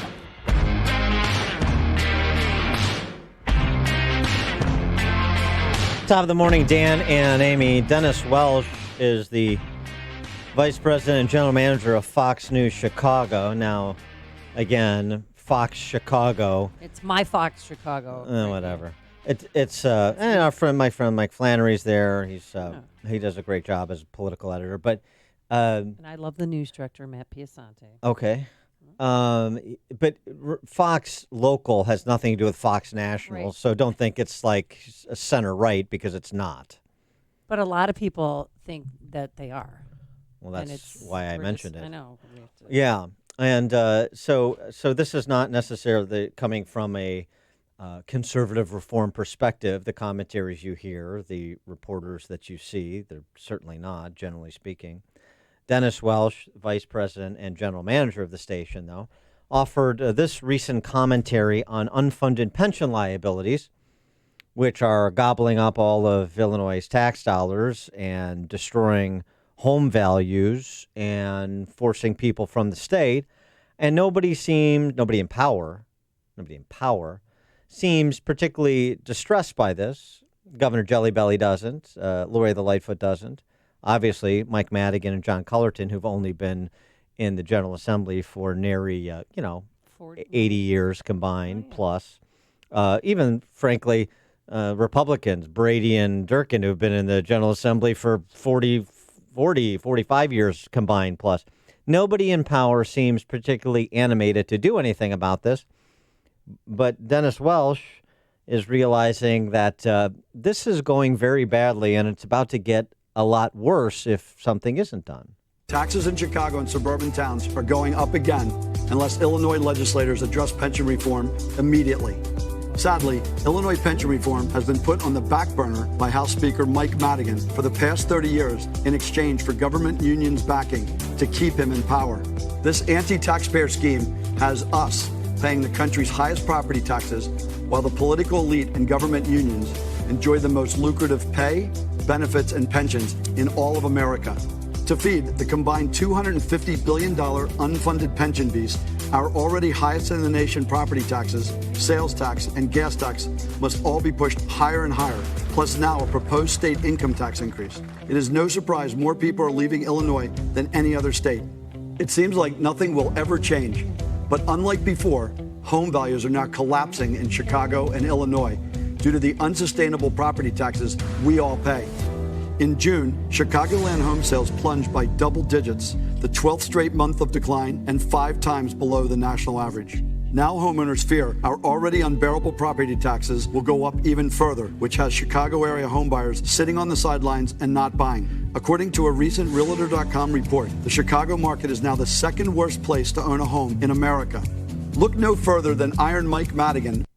312-642-5600, turnkey.pro answer line. 64636DA, turnkey.pro text line. What Dennis Welsh goes on, as you'll hear momentarily, to suggest is if Lightfoot and Pritzker don't take some policy action, and they're not going to, Welsh suggests there's going to be a voter/taxpayer revolt because of the dreary statistics that are being realized on Illinois families and Chicago families. Well, people would have to wake up first, though, for that to happen. And are Illinoisans waking up to this reality that we live in? Do you see a voter/taxpayer revolt in the offing? Do you see people who care about their home values and are expressing that concern with policy or political activism rather than with making arrangements for their departure? 312-642-5600, turnkey.pro answer line. 64636DA, turnkey.pro text line. Welsh continued. This is why 65 to 90% of every new property tax dollar in Illinois goes to pension debt. There is nothing progressive about this. It's just bad business, a complete ripoff of taxpayer dollars, and absolutely unsustainable. Of course, we need to do the right thing by honoring our current retirement pension commitments. But we must change the pension clause as it relates to guaranteed cost of living increases and structurally change the pension system moving forward. It's just simple math and common sense. Unfortunately, Madigan has already shown he would rather destroy the financial futures of taxpayers than change the pension clause. So our only hope now is our new governor and new mayor. So far, J.B. Pritzker and Lori Lightfoot are siding with Madigan instead of taxpayers by saying they have no interest in changing the Constitution. So my hope is they see that absurd government pension costs, higher taxes, and crashing home prices will absolutely cause a revolt at the ballot box. You think there'll be a revolt at the ballot box? In favor of who? Right. In favor of what? Where? I mean, I want to know. I mean, I'm glad. It's nice to have Dennis Welsh offer this commentary, even if it's 3 decades late, because, hey, I guess this isn't all just the wild ramblings of the right wingers in Illinois. The discussion of math that I'll just speak for myself personally, been having for 20 years. 20 years. And frankly, there's no heroism here. Paul Simon, I always go back to this. Yeah. Paul Simon, the bow tie. I know, I love the bow tie. People say I'm boring because of the bow tie. Al Franken doing Paul Simon and me doing Al Franken doing Paul Simon. That's good stuff, Dan. Thank you. You're welcome. Paul Simon as lieutenant governor back in the early 70s, writing in the State Journal Register, sounding the alarm over $1 billion in unfunded liabilities in the teachers' retirement system. $1 billion. 50 years ago. Today, it's $60 billion. And that's just one of the retirement systems. So it's important because the numbers are real. The math is inexorable. These are sort of immutable laws of finance that we're addressing. And, magically declaring that we shall generate X return to cover these unfinanceable benefit levels is all well and good until you have pension funds capsize, which is coming. So while I appreciate what Dennis Welsh had to say and the fact that he's saying it, do you really, and I don't know even know if he truly believes it. I think it's wishful thinking, and there's a lot of wishful thinking that goes on in this state. A taxpayer revolt is right around the corner. I don't see it. I don't see it, and it has nothing to do with Mike Madigan, really. It has to do with suburban families, because that's where the revolt's going to come, or not. It has to do with suburban families who continue relentlessly, incorrigibly, electing and re-electing Madigan Marxist roll call votes. And so the reckoning, what reckoning? A reckoning for Governor Jellybelly? A reckoning for Lori the Lightfoot? I know everybody's a fiscal conservative in Chicago and Illinois. I know, because everybody I talk to says they are, so they must be. I don't see a fiscal conservative reckoning coming. What's the indication of it? Hope, which is not a strategy, as we know from a previous occupant of the White House. Ed in Oak Brook, you're on Chicago's Morning Answer. You know what, Dan? We haven't even hit rock bottom yet, and we got so much further down spiral to go. These are good economic times. These are good economic times. No. Of course we haven't. No, we haven't, because just look what the voters in Hinsdale did voting for that increase, the punishment that they're putting on themselves for crap that they want to do at that high school. And if you ever drove by there, that facility is better than most third world countries, whatever they have. So, no, we're not even close yet. And the people that realize this are just going to leave. And you know what? I don't know why you are still here, because you could do your show from Indiana just as well as you could do it from anywhere else. Yeah. And you don't have to live here. You know what? Start packing. Get out of here. Yeah, thanks for the call, Ed. Chicago's Morning Answer coming to you live from Hammond. What a commentary. I agree. Ask your friends who live in Indiana. I mean, one used to pay $12,000 a year in property taxes. He's paying $600. That's because they have a 1% hard cap on property taxes as a percentage of home value, which is what I've advocated for here. And a lot of candidates, a lot of Republican candidates advocated for it too. And they were defeated in the suburbs by suburban voters who chose Marxists and the destruction of their home value. As I've said before, if I can't get you to care about the value of the largest investment you're going to make in your life, which is the case for most people with respect to their homes, then you win. You got me. I don't know exactly what it is you think you win, but it's over. Mike in Antioch, you're on Chicago's Morning Answer. Good morning, Dan and Amy. I am a state employee, and you all got screwed today. I myself will get about $10,000 today in back pay. A couple months ago, they gave me a stipend for the inconvenience of Browner freeze and everything. And when everything's said and done, they're going to turn around and pay me interest for the back pay for the last 4 years. And that's before the other pension stuff that goes on when they teach us for retirement to go get another government job in a reciprocating agency, work for 1 year, and I can double my pension. And you have a lot of people that are making over $500,000 a year in their pension. There should be a cap. Thanks And for the people call, shouldn't Mike. be able to double dip. I mean, should they? I appreciate that perspective from a state employee. Thanks for that call, Mike. It's responsible. There's just not enough. There's just not enough. And this provision of the Constitution, by the way, which was born out of the 70 Constitutional Convention, of which Mike Madigan was intricately involved. So Welsh is right to call out Madigan for his 50 years of malfeasance. This is Article 13, Section 5. This is the phrase that pays, just for those of you not familiar with it.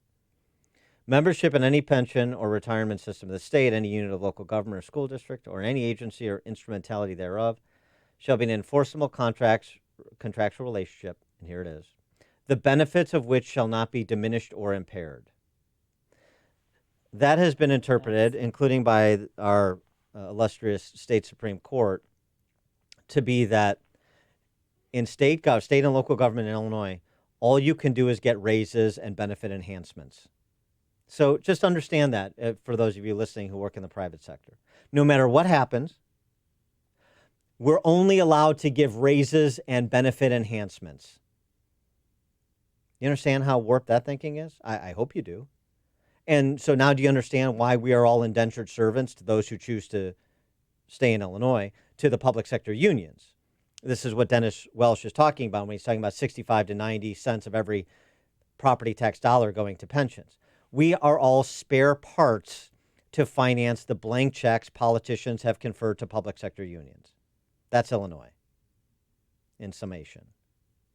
And now the response to the inability to keep the House of Cards erect and the inability of J.B. Pritzker to stand erect is to graduate the state income tax. And this will be sold as 98% pay no more, the top 2% we soak, it's a fair share, blah, blah, blah. Now, the people, suburbs, will pass it.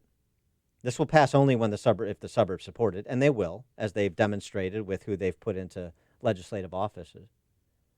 And then, in addition to your home, they'll be coming for the rest of your disposable income, because as soon as you graduate it, then you go from the top 2% back down to middle-income families where all the money really is. And that's what will happen over time.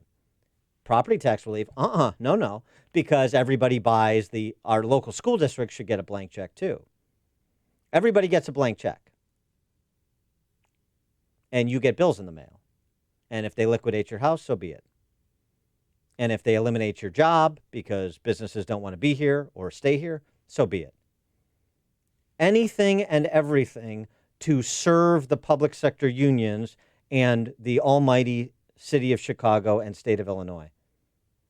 That is the poisonous, kleptocratic philosophy that has destroyed this state, and it's destroyed.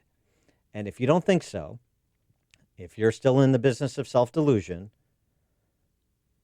just wait for things to slow down. Maybe not even nationally, just here. In high property tax states, when the bubble bursts again, New Jersey, New York, Illinois, wait till it bursts again. What you think your home is worth and what you can actually sell it for. As people right now in Hinsdale are finding out. As people right now in Lake Forest are finding out. You think it's going to be limited to the 7-figure homeowners? Wrong. It's not already. And just wait. Don't believe me. Don't believe Dennis Welsh. Believe the public sector union bosses. Believe the tax eaters and the crime families. Go ahead. Believe the surrender Republicans. Go ahead. Then don't come crying or bitching when you are stripped of so much that you have worked to achieve and to provide for your family and your kids and everything else. It's just such a sad story. But I'm not in the mindless happy talk business. That's what your surrender Republicans and crime family Democrats are in for. The people you elect. But say Mike Madigan decides not to run again or something happens to him. Are things going to change here in Illinois? No. Why? Why would they change? It's cultural.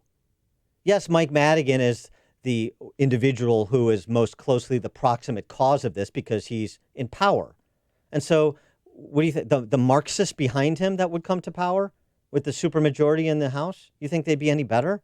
They'd be less effective they're less skilled politically. You think they have a different philosophy? If you think that, you're not paying any attention. Andy in Hinsdale, you're on Chicago's Morning Answer.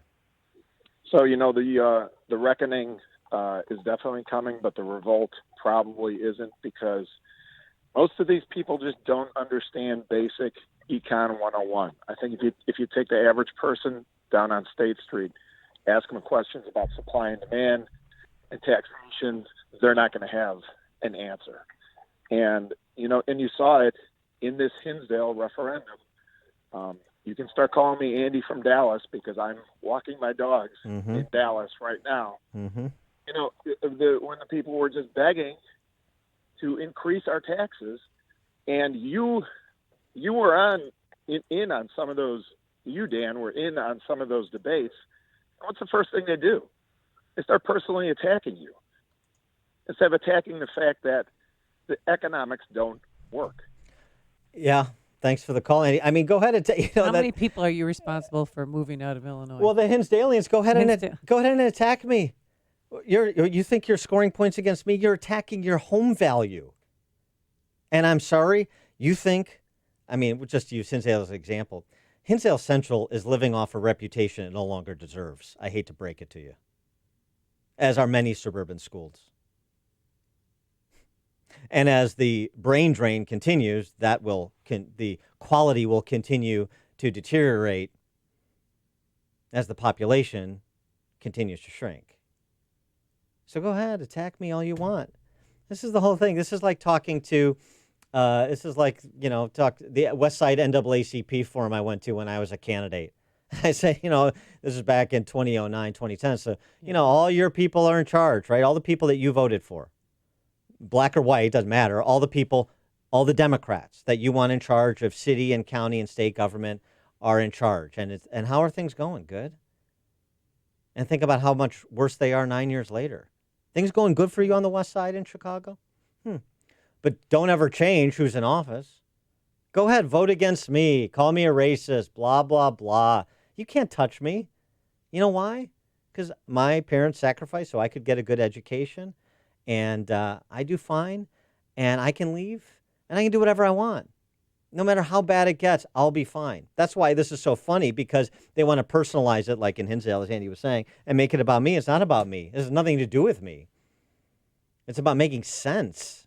And frankly, it's about middle-income families, like the family I came from, who get squeezed from both sides, who get ripped by this political ruling class, and see their quality of life not just decline, be decimated, even though they play by all the rules they were supposed to play by. So that's where my antagonism for the ruling class, both parties in this state, that's the source of it.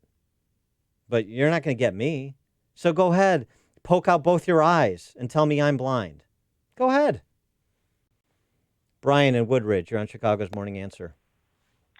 Dan, I'm heading out to Cape Coral at the end of October, and I told my family to come right behind me. And you're right, this is a booming economy, and they still can't get their finances together. What is going to happen when we run into a deep recession? And you're right, maybe it doesn't even have to happen nationally. Maybe it happens here. But when you have more units of government than any other state in the union, and you have public employees constantly leeching like lampreys on a fish, sucking this place dry, it's not going to take that long before the whole house of cards comes collapsing down. Leave a light on for me, Brian from Woodridge, Bodette. Lucy in Orland Park. Good morning, Dan and Amy. Listen, there's so many ugly layers to this onion we call Illinois. I don't know where to start, but here's the question I have today. Where does the taxpayer, the homeowner, who represents us? I've asked this question to you guys many times. I know who represents the schools, the police, the firemen, but who actually represents us? Unless I have to hire a tax attorney to go and fight this phony assessment. If a tax attorney can fix my assessment, why isn't it automatically fixed to begin with? I don't understand why some people can get money taken off if they hire a tax attorney, but otherwise it's just the way it is. Yeah, it's part of the scam. You pay protection money. Thanks for the call, Lucy. Who represents the taxpayers? At the state level? Nobody. I mean, a handful of legislators around the suburbs, around the downstate too, a handful. out of the 177, literally a handful. Nobody represents you. This isn't even a one-party state. This is just a death cult. And you either submit to reprogramming or you leave before you get reprogrammed. Those are your choices. Coming up on Chicago's Morning Answer. We'll switch gears. Trump at Pratt Industries in Ohio announcing another factory open. We'll discuss with Steve Cortez at 8:08. And here, kitty, kitty, kitty, a mother's mistake. We'll explain. But first, into the newsroom we go. Here is Mike Scott. A man was shot and killed, and during an attempted carjacking on the northwest side, Chicago police continue to investigate this morning. 2 firefighters are injured in a blaze on the north side. A man and infant son were killed in an apparent murder-suicide being investigated in Joliet. A baby delivered after a mother killed by a semi in Chicago dies. Bears at the Redskins tonight. Cardinals sweep out the Cubs.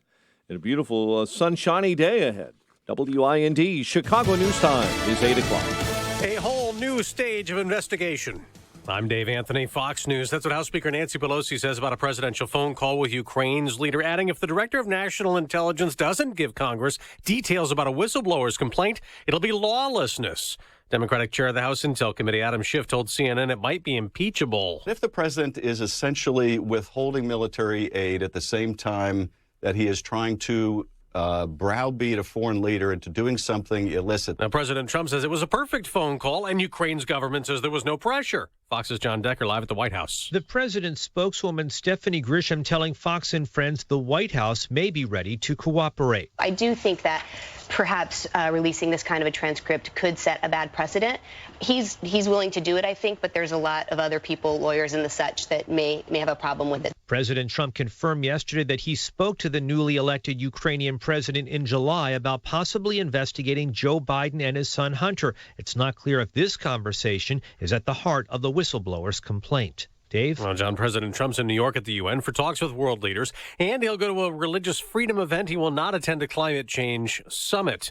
A British tour company, Thomas Cook, has gone bust, shutting down. CEO Peter Fankhauser admits this outcome will be devastating to many people. Hundreds of thousands of travelers are stranded around the world, and 21,000 Thomas Cook workers just lost their jobs. Game of Thrones may be over, but the HBO show is still winning Emmys, getting Best Drama for the 4th time. These last 10 years have been the best years of our lives, and for everyone who worked with us on it, I can't believe we finished it. I can't believe we did it. We did it all together, and it's over. That's producer David Benioff on the Fox show. Fleabag won for Best Comedy, one of Amazon Prime's 15 Emmys. HBO won a total of 34 awards. Netflix got 27. America's listening to Fox. 59 degrees, 8:02 on AM 560. The Answer. Good morning. I'm Mike Scott. An investigation is underway following an apparent murder-suicide and fire in Indian Head Park. Authorities say 42-year-old Philip Stasi stabbed his father and mother Saturday inside a home in the 6500 block of Cochise Drive. Philip Stasi then set the house on fire after stabbing himself to death. 2 firefighters are recovering after battling a blaze. It happened on Chicago's north side, broke out last night in a 2-story building in the 5100 block of North Lincoln Avenue. No one is in custody. Chicago police are investigating after a man was shot and killed during an attempted carjacking on the northwest side. Police say the victim was sitting with a woman said to be his girlfriend in the vehicle in the 3000 block of North Kimball when a person approached and demanded the vehicle. Chicago police officer is recovering in the hospital, shot over the weekend while trying to arrest a man wanted in another shooting. The fugitive team went over there, they knocked on the door, the defendant came out the back door, and that's when he shot the officer. Deputy Chief Brendan Dinahan says Michael Blackman shot the officer when officers arrived to arrest him near 65th and Winchester Avenue. Cardinals rally with 2 in the top of the 9th. They beat the Cubs 3-2 at Wrigley Field. 6th straight loss for the Northsiders. Tigers smack 4 home runs. They beat the White Sox 6-3 in Detroit. Monday Night Football. Bears doing battle with the Redskins in D.C. It's 8:03, time for the AM 560 Business Beat, a service of Signature Bank, helping local businesses succeed. Visit signaturebank.bank for all your commercial banking needs from the Fox Business Network. Here's Ginny Pisola. From the Fox Business Network, WeWork CEO could be removed from that position. The Wall Street Journal says a group of company directors is seeking to remove Adam Newman from the role after the value of its planned stock offering was slashed and the company delayed going public. The business carves up office space and rents smaller portions to businesses. Japan's investment firm SoftBank is a major investor in WeWork, and it's said to be looking to make changes after the disappointing news about the company. The U.S. has granted Apple 10 exemptions from tariffs on Chinese imports. The products include the Magic Mouse 2, Magic Trackpad 2, and various internal components. The Apple products were among $200 billion worth of Chinese imports first targeted for tariffs last year. The exclusions do not apply to the Apple Watch, iPhones, or AirPods, which are to take effect later this year. With the Fox Business Report, I'm Jenny Cosola. 8:04 and a check of traffic and weather on the way next on AM 560. Sean Hannity sees Trump helping minorities. More than 80% of the new jobs created under Donald Trump have gone to, if you can believe it, minorities. Oh, I thought Republicans hated minorities. I thought Republicans are racist and they're sexist and they're homophobic, xenophobic, Islamophobic, and they keep saying racist, racist, racist. Which one are you looking at? The Sean Hannity Show. Afternoons at 2 on AM 560. The Answer. Is this your situation? Cellular or data services are bad inside your building or vehicle? People notice. People complain. This is Kelly Piles. My company is PC Net Services. We can fix that annoying problem. Resolving this is not as complicated or as expensive as you might think, but it does make a difference. I have worked with the largest cellular providers in the nation. We could improve your cellular and data signal inside your building with all major carriers. No more dropped calls, no more complaints. First responders, government agencies, and business owners have used us to get a better signal inside their building. We can do the same for you. PC Net Services, a service-disabled, veteran-owned small business connecting you to the world.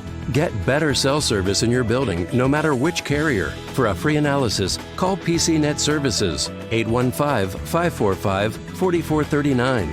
815-545-4439. When you fire up a John Deere 1 Series tractor, you can tackle the job without wrestling the attachments. Hook up everything from a front loader to a drive-over mower deck in no time. So you can haul gravel, cut grass, or do any job in between. Because when things just click, work just gets done. And now get a 1 Series for just $99 a month at your nearest participating John Deere dealer. Nothing runs like a Deere. Run with us. Search John Deere 1 Series for more. 0% annual percentage rate. For additional cost information, please call toll-free 855-633-2315.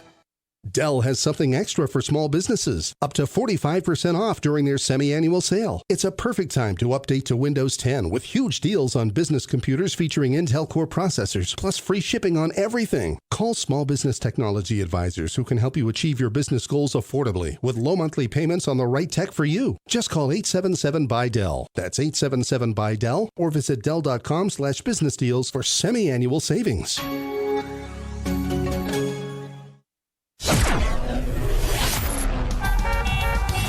8:07 on AM 560. It's time for a dry basement and a healthy home. Time to call Permaseal, 800-421-SEAL. In the AM 560 Traffic Center with the very latest, Jim Telemonte. Metro reports huge delays on the Union Pacific West line after a pedestrian incident near Glen Ellen. There is one track now open, so trains are moving. In Hinsdale, eastbound Ogden is closed. Adams to Monroe due to a collision. Edens runs 30 minutes Lake Cook to Montrose. The Kennedy, 58 minutes. O'Hare to downtown, much quicker in the Express. Eisenhower, an hour, 390 to downtown, 40 minutes from Manheim. Stevenson, an hour, 355 to the Drive. Ryan, 30 minutes from 95th. I-57, Bishop Ford, both 29 minutes. I-80 to the Merge. See delays on the northbound Tri-State, 87th to Ogden. From Reagan to Lawrence. Reagan to always jammed. Randall to Yackley. That's traffic. I'm Jim Telemonte. On AM 560, The Answer. Chicago's Morning Answer continues next in our 1-hour heating and air conditioning weather center. Here's meteorologist Steve Williams. Today, sunny to partly cloudy. It'll be breezy. Nice day. High 72. Clear tonight and a low 57. Mostly sunny. A warm day tomorrow. The high 76. Clouds with a shower or thunderstorm on Wednesday. The high near 72. I'm Steve Williams on AM 560. The Answer. 59 at O'Hare. Next news 8:30. Chicago's Morning Answer with Dan and Amy continues next on AM 560. The Answer. This hourly segment is brought to you by the Alpha Wealth Group, bringing the trilogy of estate, tax, and investment planning together. Visit alphawealthgroup.com for a free report. This is Chicago's Morning Answer with Dan Proft and Amy Jacobson on AM 560. The Answer.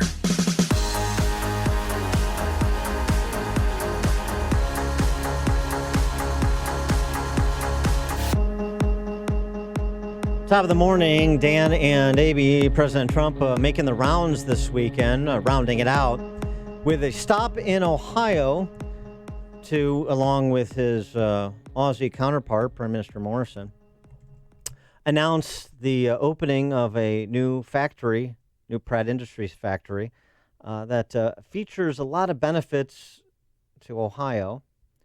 For example, today we celebrate the extraordinary economic partnership between our nations, and we proudly declare that Pratt Industries and this great state of Ohio is open for business. Open for business. But I'm especially excited to announce that 1 in 4 workers at this plant is a veteran, great American veteran, right? And it's also green business. Wake up there. Wait, green? Environmentalists, right? This is solar panels? Paper products and office supplies company. Thank you all. Every year you'll recycle discarded paper into 400,000 tons of high-quality new paper and more than 300 million boxes, all without cutting down a single tree. Not a single tree comes down. I was asking Anthony, how many plants are this? What percentage of paper is made this way? And it's less than 20%, growing all the time, but less than 20%. And so this is really cutting edge stuff, and that's really great. Proving that we can protect our environment and grow our economy at the same time. In point of fact, that's how you protect the environment. That's how you do it. And not through those government recycling programs to which you subscribe, through private action. For profit. Those are the recycling programs that work because they're incentivized to make it work. Yeah. By the way, just on the score of manufacturing, I have to relay this story. Playing golf over the weekend with a friend of mine who's got a steel fabricating business in Illinois. Much to his chagrin, it's still in Illinois. Okay. $23 an hour is what he pays.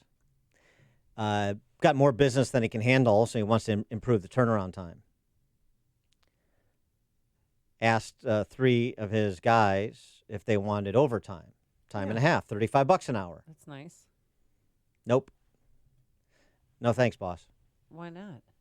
Because if we took the overtime, it would endanger our Link benefits. They're still in Link? $50,000 a year. Eligible, and this is a state-by-state issue, right? State and local welfare benefits is a state-by-state issue. This is not federal. So there's only so much that can be done at the federal level with respect to policy, and then you run into states that are in the dependency game, and they are anti-growth, anti-production, anti-upward mobility, because what his guys are looking at is just, hey, how can I make the most money right now? I understand it. I don't blame them.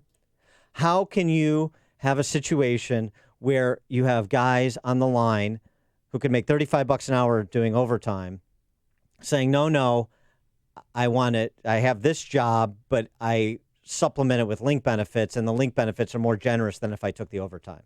He had another gentleman working for him. He said, you're doing so well. I want to bump your hourly wage by $3. No, please don't. Same reason. And he's like, well, so they know how the system works. Yes, and because people aren't stupid. They respond to incentives. They're doing. That's right. And so he said, oh, no, you're taking it because, oh, by the way, I pay for all this. And so does Dan, and so does Amy, and so does everybody in Illinois. I pay for those link benefits. I want to pay for you to be productive and move up the ladder and make more money and think a little bit longer term. And the state wants to incentivize you to run in place. That's how perverse it is in Illinois. So we talk a lot about macro issues, workers' comp and property taxes and all the other taxes and fees and the regulatory environment and the violence in certain places in Chicago. This is so simple. It's a big scam. I mean, just because my kids are Hispanic, I get applications every year for SNAP, for link cards, and for Medicaid through CPS. Like, they're pushing this. Like, why don't come here and sign up for Medicaid for your children? Because dependency propagates the death cult that is Illinois. Independence, upward mobility, success doesn't, which is why success is leaving. It's just a story that makes you want to pull your hair out, and it made him want to pull his hair out too. It's not because his workers are bad guys. As I said, just to repeat, they're responding to the incentives we have allowed to be presented. So tell me again, who's out for the little guy? Who's out for the guy busting his hump to provide for his family and wants to have more opportunities? The left sees you as liabilities to be managed, not assets to be developed. So you're capped at your $23 an hour plus your link benefits. Don't ever ask for anything more. Don't ever aspire for anything more. How sick is that? The sick state. For more on the federal issue, and he can talk about the state issue too because he's a Chicago guy, we're pleased to be joined by Steve Cortez, CNN political commentator when they don't have him sidelined, who also served on Trump's Hispanic Advisory Council. Steve, thanks for joining us. Appreciate it. Amy, Dan, good morning. Happy Monday. Happy Monday. How about Trump's appearance in Ohio yesterday to roll out that Pratt Industries factory? Right. No, I love it, and I love that the ties between the U.S. and Australia are improving. Here's what I think he's doing very strategically, is while he's pressuring China, in my view, very appropriately on trade, we are also reaching out to fair trading partners, people who want to trade with us on a reciprocal and equitable basis, like our North American neighbors, like Japan, like Australia. And we are slowly but surely building an alliance of trade that is reasonable and fair, and all the more pressure that puts on China that they must come in line, not just to the standards of the United States, but really the standards of the world. In terms of trade. So I love it. I think it's one of the reasons that U.S. manufacturing is doing extremely well. 2018, we don't have 2019 numbers yet, but for the year, 2018 was the best year for manufacturing jobs since the 1990s. That's an incredible development. And, to your point, Dan, of what you were just talking about with your Chicago manufacturing friend, we're seeing that aspect of hard to find workers in a lot of businesses. The U.S. Chamber of Commerce puts out a commercial construction index, and it announced just late last week that index has hit an all-time high, which is fabulous news for construction in the United States. And they said that of the respondents, of the companies responding, 81% of them are asking for more from their workforce, meaning basically overtime, because they can't find workers. That's a great trend for the American worker. I think it's one of the reasons that we see wages are rising precipitously for all Americans, but they're rising the quickest for blue-collar laborers, the people who had lagged the most under the slow-growth Obama years. They're now in the lead in terms of wage gains. These are all great trends for our country. In regards to a tariff, with China, any movement on any talks scheduled or anything going to change there? Unfortunately, I don't think so. I really, I wish I could, be more optimistic on this score. And, I think that a lot of people, both in financial markets and in politics, are optimistic because of Trump delaying the. He only delayed the tariffs a couple of weeks as a goodwill gesture until October. But frankly, I think the Chinese are taking the stance that they will wait this out and that they will hope that he loses the election. And so I don't think that they're willing to be very reasonable until then. So I think there might be small victories along the way. They agree to buy agricultural products. We agree to give them relief on certain tariffs. But in general, bigger picture, I believe the standoff will persist into the election. The Chinese view it, and by the way, from their perspective, probably a reasonable risk-reward calculus, right? If they think the president's in for a tough election, I mean, most folks think he is, then their risk-reward is compelling to wait and to hope that a Democrat wins, particularly if it's Joe Biden, somebody who, if you want to talk about a candidate who truly believes in the status quo with China, I don't mean the status quo as of today, I mean as of pre-Trump status quo. It's Joe Biden. And so he would be a dream president, I think, for the Chinese. As of now, long way to go, but as of now, he's the front runner. They would rather wait and hope for a President Biden than really deal right now with President Trump. So you hang out with Trump, play pickleball or whatever with President Trump. Is Biden the candidate he wants? Is it Warren? Is it Sanders? Who is it? He did recently. I was in the Oval Office a couple of weeks ago, and he asked me about all of the Democratic candidates, or all the ones that we think are plausible. Didn't tip his hand a lot to me. Was more solicited, in my opinion. And by the way, that's how the president is in private. I'm sure that would shock a lot of people. He doesn't do a lot of talking. When I've been in meetings with him, just one-on-one or in groups, he wants to hear outside opinions, and he's pretty studious and quiet. So I don't know, to be honest. He didn't tip his hand to me. But from what I told him, in my opinion, Biden will be, to us, the easiest candidate, I think, to take on of the major ones. And the biggest reason is, what I just mentioned. I think he's totally complicit on China. From a policy perspective, he has been part of the Washington power structure for decades. By the way, he was elected the year I was born and to the Senate in Washington, D.C., and I'm not a young man, okay? He was elected in 1972. So if you want to talk about a swamp creature, somebody who has spent 50 years there, it's Joe Biden. But part of what he's done in those 50 years in Washington, D.C., is allow China to, quite frankly, rip us off in every sense, in terms of totally unfair trade practices and in terms of literally ripping us off, stealing our technology and IP. On top of that, he has a personal aspect to this. His son, Hunter Biden, getting a lot of attention right now for Ukraine issues. I actually think the China corruption issue is way worse for the Biden family, way more overt in terms of his Hunter Biden leveraging his father's position as vice president to secure a massive deal for an investment in Hunter Biden's company. And by the way, that investment, what was it then used for in part? It was a private equity fund. It was used to develop and fund technology that the Chinese now use to surveil the Muslims that they are so oppressing and putting in concentration camps in China. So, this story, it almost can't be worse. He, through corrupt means, through his father's position, obtained a ludicrous investment that he could have never gotten if he weren't named Hunter Biden. And then he used that investment to help the tyrannical Chinese regime of Beijing oppress its Uyghur citizens. So, to me, that's a story that we can run with in a major way come next fall. Oh, no, Steve, they will. They should. That's just all Hillary's emails and the Clinton Foundation demagoguery. That's just an updated version of that. That's what Chris Coons and Mara Eliason comparing it to birtherism, was saying over the weekend. I would suggest, yes, they're right, but not in the way that they think in terms of comparing it to Hillary.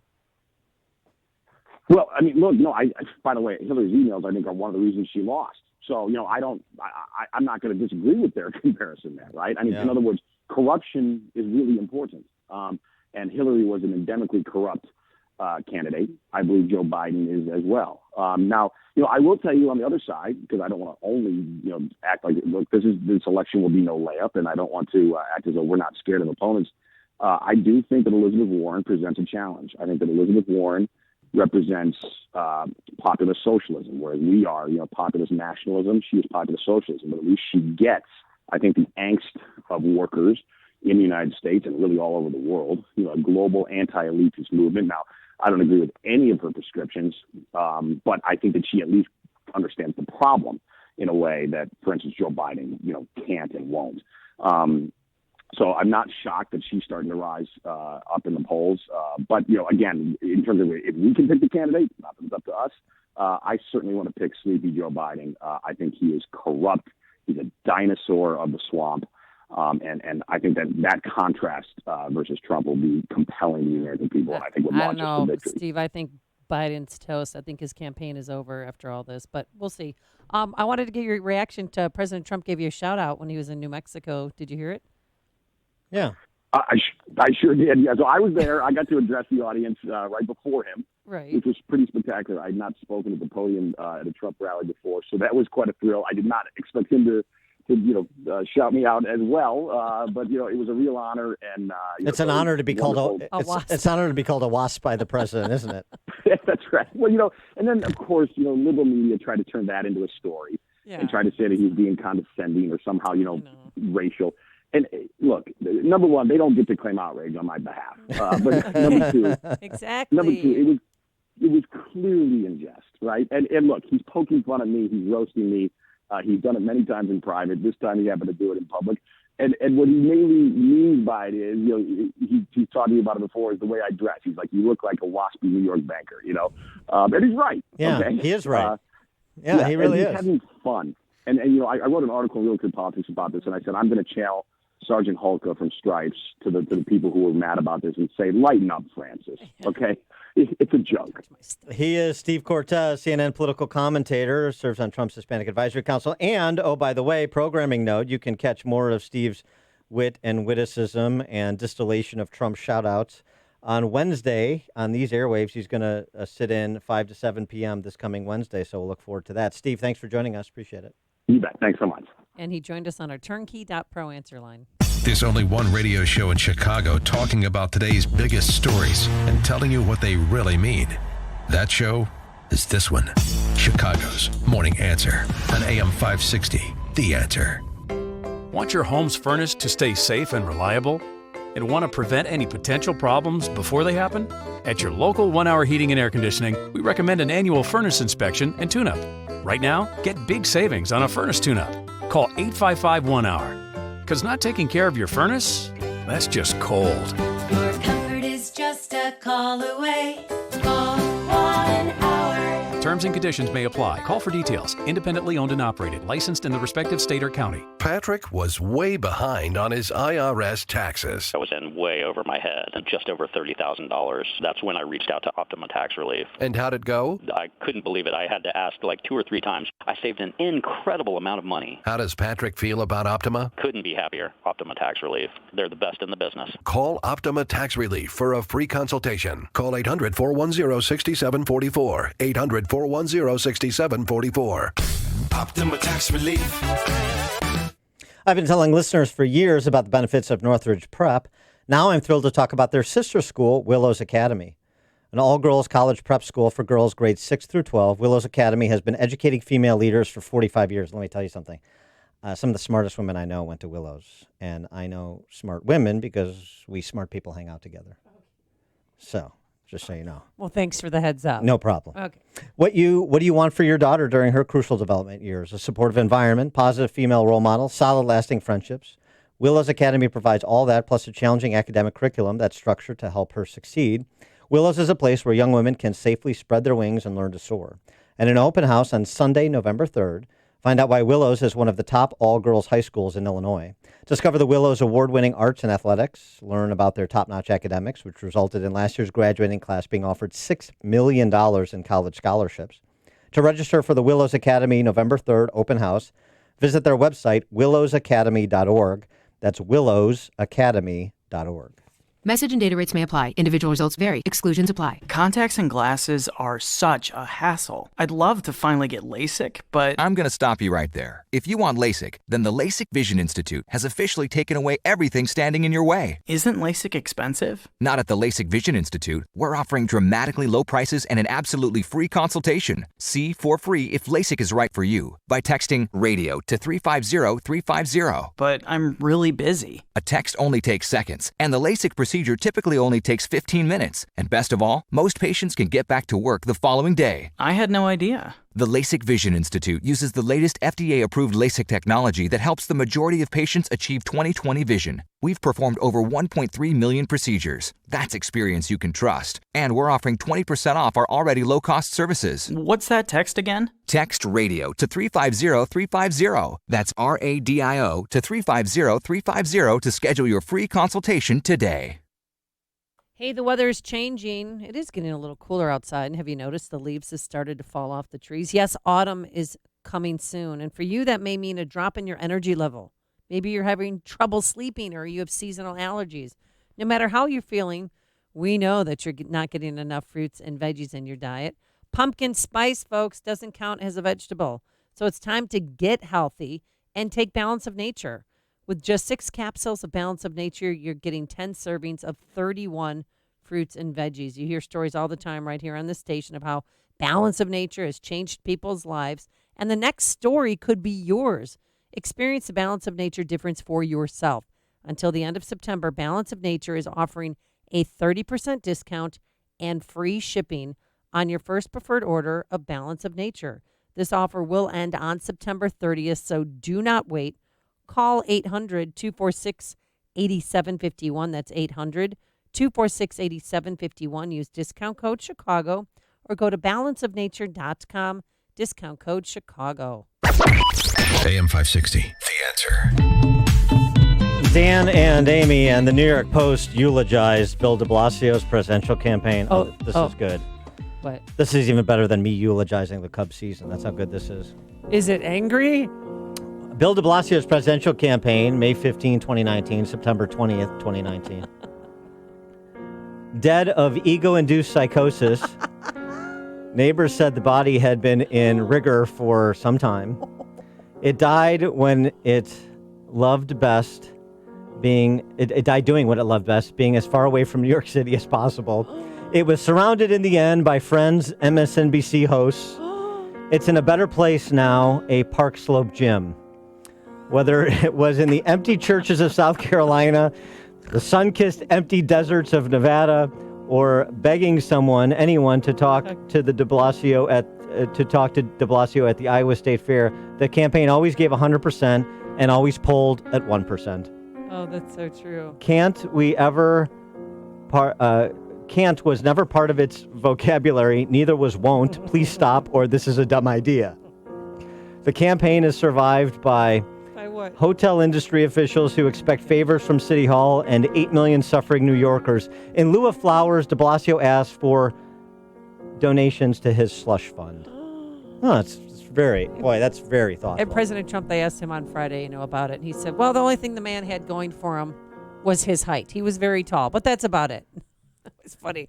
I mean, Trump sometimes drops some funny lines where Exactly, and de Blasio is an easy target, and a big one. Coming up on Chicago's Morning Answer. We'll continue our discussion of POTUS 2020 on the Dem side when Melissa Chen from Spectator USA joins us to talk a little bit of Andrew Yang and Cory Booker and anybody else that may be dropping out soon, 8:38. And later, who broke up with who? The Antonio Brown NFL saga. But first, let's get into the newsroom. Here is Mike Scott. 59 degrees and sunshine. The president says he'll be skipping that climate action summit at the UN today. Instead, he will lead a UN session on religious persecution. In fact, the global call to protect religious freedom will be focusing on anti-Semitism and other forms of religious persecution worldwide. President Trump admitting he talked about former Vice President Joe Biden's son during a phone call with the president of Ukraine.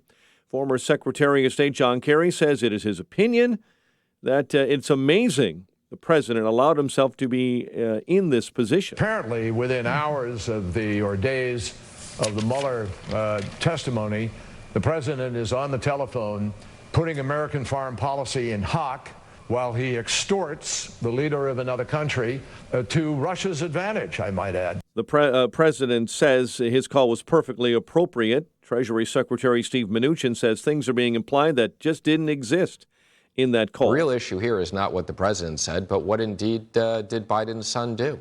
Mnuchin on CNN's State of the Union. Some New Yorkers this morning are calling on Mayor Bill de Blasio to declare a state of emergency as attacks against New York's Jewish community are up 63% over last year. Today marks the start of week 2 of the UAW strike against GM. Here in Chicago, 2 firefighters are recovering after battling a blaze. On the north side, fire broke out last night in a 2-story building in the 5100 block of North Lincoln Avenue. No one is in custody after a man was shot and killed during an attempted carjacking on the northwest side, and a Chicago police officer continues to recover after he was shot over the weekend trying to arrest a man wanted in another shooting. Cardinals over the Cubs at Wrigley Field 3-2. Tigers over the White Sox 6-3 in Detroit. Bears do battle with the Redskins on Monday Night Football tonight in D.C. The news service of LifeLock with Norton. No one wants to wake up to find they're the victim of identity theft or that malware is compromising their smartphone.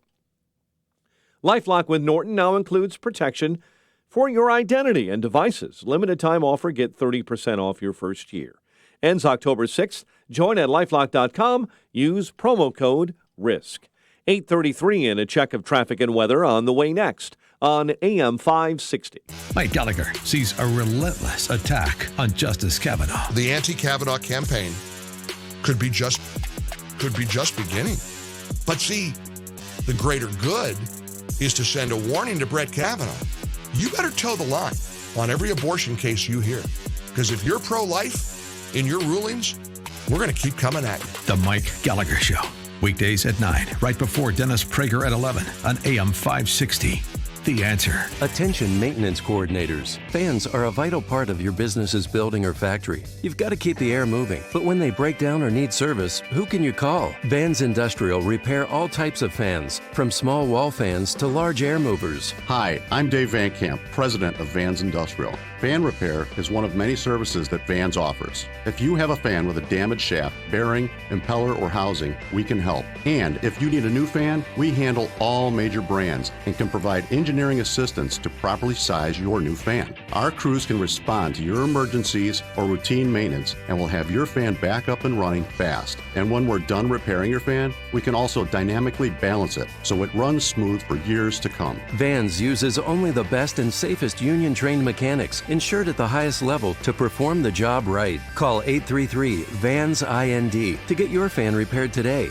That's 833-VANS-IND. Or on the web at vansindustrial.com. If you have an unpaid tax debt to the IRS that you can't pay, please hear this special notice. Specially approved IRS relief programs designed to aid delinquent taxpayers are now in effect that can significantly improve your financial situation. Depending on your circumstances, you may qualify to have your tax problem resolved in your favor and may even have your back taxes reduced by thousands or eliminated entirely. A relief hotline has been established by Community Tax for you to call and see if you qualify at 800-500-5588. If you owe the IRS back taxes that you can't afford to pay, don't let the IRS trick you into thinking you have no way out. Our highly accredited tax professionals will let you know what you qualify for and how much you can save. We may be able to stop all liens, garnishments, levies, and save you thousands. Call and see if you qualify for this taxpayer relief at 800-500-5588. 800-500-5588. That's 800-500-5588. Community Tax. Who's your tax guy? Blue Emu supports healthy muscles and joints. Blue Emu works fast and you won't stink. 8:36 AM 560 traffic center time. Here's Jim Telemonte. Metro has heavy delays on the Union Pacific West line after a pedestrian incident near Glen Ellen. The westbound Reagan Tollway is jammed from the Eisenhower to Roosevelt due to an earlier crash. It's affecting the outbound Ike. Looking at an hour and 10 minutes from downtown to 390. Inbound an hour 10, and it's 50 minutes from Manheim. And the eastbound Reagan Tollway remains very heavy. Randall moves to the way to Myers, 22nd to Roosevelt. Without Tri-State, it's gummed up Harlem to 31st, and from the Reagan Tollway to Lawrence. Eastbound Adams Tollway, 25 to past Barrington and lead to Tri-State. Veterans Memorial. You get heavy traffic, I-55 most of the way to St. Charles and Army Trail to Lake. Kennedy, compared to downtown, it's currently 53 minutes. I'm Jim Telemonte. On AM 560, The Answer. Chicago's Morning Answer continues next. Your official Chicagoland weather forecast from the 1 Hour Heating and Air Conditioning Weather Center. Sunny to partly cloudy. Breezy, a pleasant day ahead. High 72. Currently, we have 60 degrees at O'Hare. Next news coming up at 9. Chicago's Morning Answer with Dan and Amy continue next on AM 560, The Answer. This hourly segment is brought to you by Papa Nicholas Coffee. Papa Nicholas, great coffee, period. This is Chicago's Morning Answer. Have you ever smoked? I have. Okay. I inhale. I did inhale. On AM 560. I think that it gives a lot of people joy, and we need more joy. Kamala's going to be looking for more joy in her life where she finds herself in the polls, but interesting event over the weekend in Houston. President Trump and Indian President Modi. And remember, the Indian American population is one of those demographics that vote overwhelmingly Democrat. And as is the case with so many particular demographics, I have no idea why. They're such an industrious and entrepreneurial people. President Trump welcoming Modi and Indian Americans to the event in Houston. Hello, Houston. I am so thrilled to be here in the great state of Texas with one of America's greatest, most devoted, and most loyal friends, Prime Minister Modi of India. Thank you. Thank you.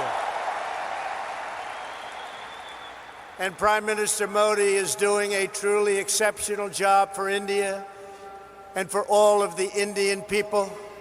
It is my immense privilege to be here with him today at this profoundly historic event.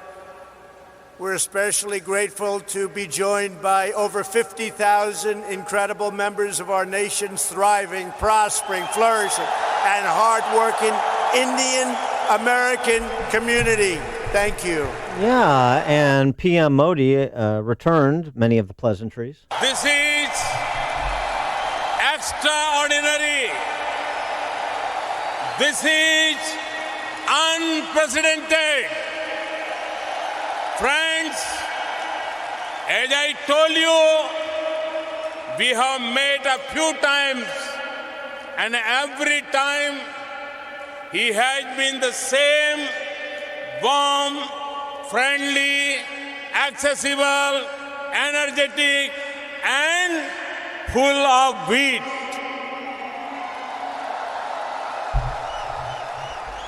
I admire him for something more.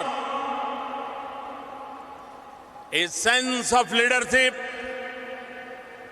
a passion for America, a concern for every American, a belief in American future, and a strong resolve to make America great again.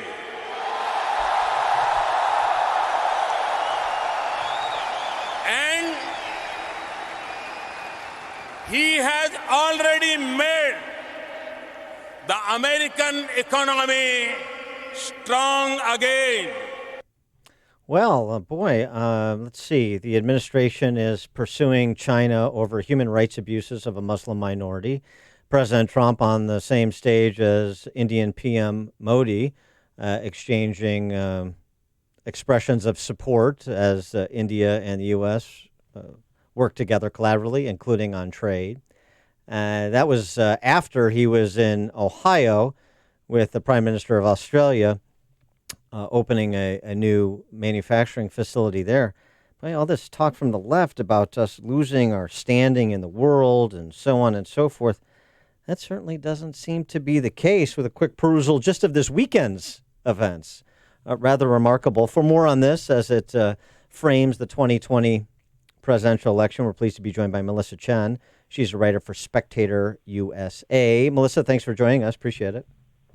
Hi, this is Dan. Yes, this is Dan and Amy. Hi, Dan and Amy. Hello. Hi. How did you receive the event with PM Modi in particular this weekend? It's sort of important, particularly to, as I was mentioning, a demographic in America that votes overwhelmingly for Democrats. Yeah, it's interesting. I think, Modi has a really interesting perception here, and even, he's kind of seen as this example of just another nationalistic world leader that Trump has been pandering to. And people cite Modi's case alongside other leaders such as Brazil's Bolsonaro and Duterte and sort of the rising, nationalistic leaders in Europe, which I think probably the fact that Salvini recently lost is proof that that's not the case. But nationalism seems to be something that they're holding Trump's feet to the fire to. And his alliance with Modi and really good friendship with India is sort of held up as an example of that. And yeah, the Indian American population here in America, it's just like the larger Asian minority, tends to vote Democrat. But I think we're seeing numbers change over the years, and certain policies like what you have with the Harvard admissions case and things like that with racial discrimination when it comes to schools, is starting to change this Asian American minority vote. You definitely see it a lot with rhetoric, especially here in New York City, where I'm based, with what Bill de Blasio proposed to get rid of standardized testing in order to boost admissions for other minorities. Is really pitting minorities against each other, and I think that what you're starting to see is the Asian American group sort of breaking down a little in terms of this dominant, the tendency to vote dominantly for the Democrats. Well, then look at Kamala Harris. I mean, she's Indian American, and it seems that the Indian American community is not behind her. Do you know why? Well, I'm not sure exactly why that is, but I mean, for starters, I think Kamala Harris in particular kind of, I think she glosses over her Indian American heritage. She doesn't really signal it. She tends to identify, I think most people don't even know she's Indian American. Yeah, she identifies as black. Haley. Yeah, exactly. That's real Unlike simple. Nikki Haley. Yeah. Right. I think if Nikki Haley or Bobby Jindal ran, they would be far more popular. A lot of recent immigrants, like first generation, they tend to be socially a lot more conservative. They're actually far more in line with Republican values than Democratic values. So it's strange to me that they've always voted left. But I think things are changing. Yeah. What about Jindal and Nikki Haley and how they are described by the D.C. press corps and how that influences how they're received even by communities from whence they hail, the Indian American community in this case?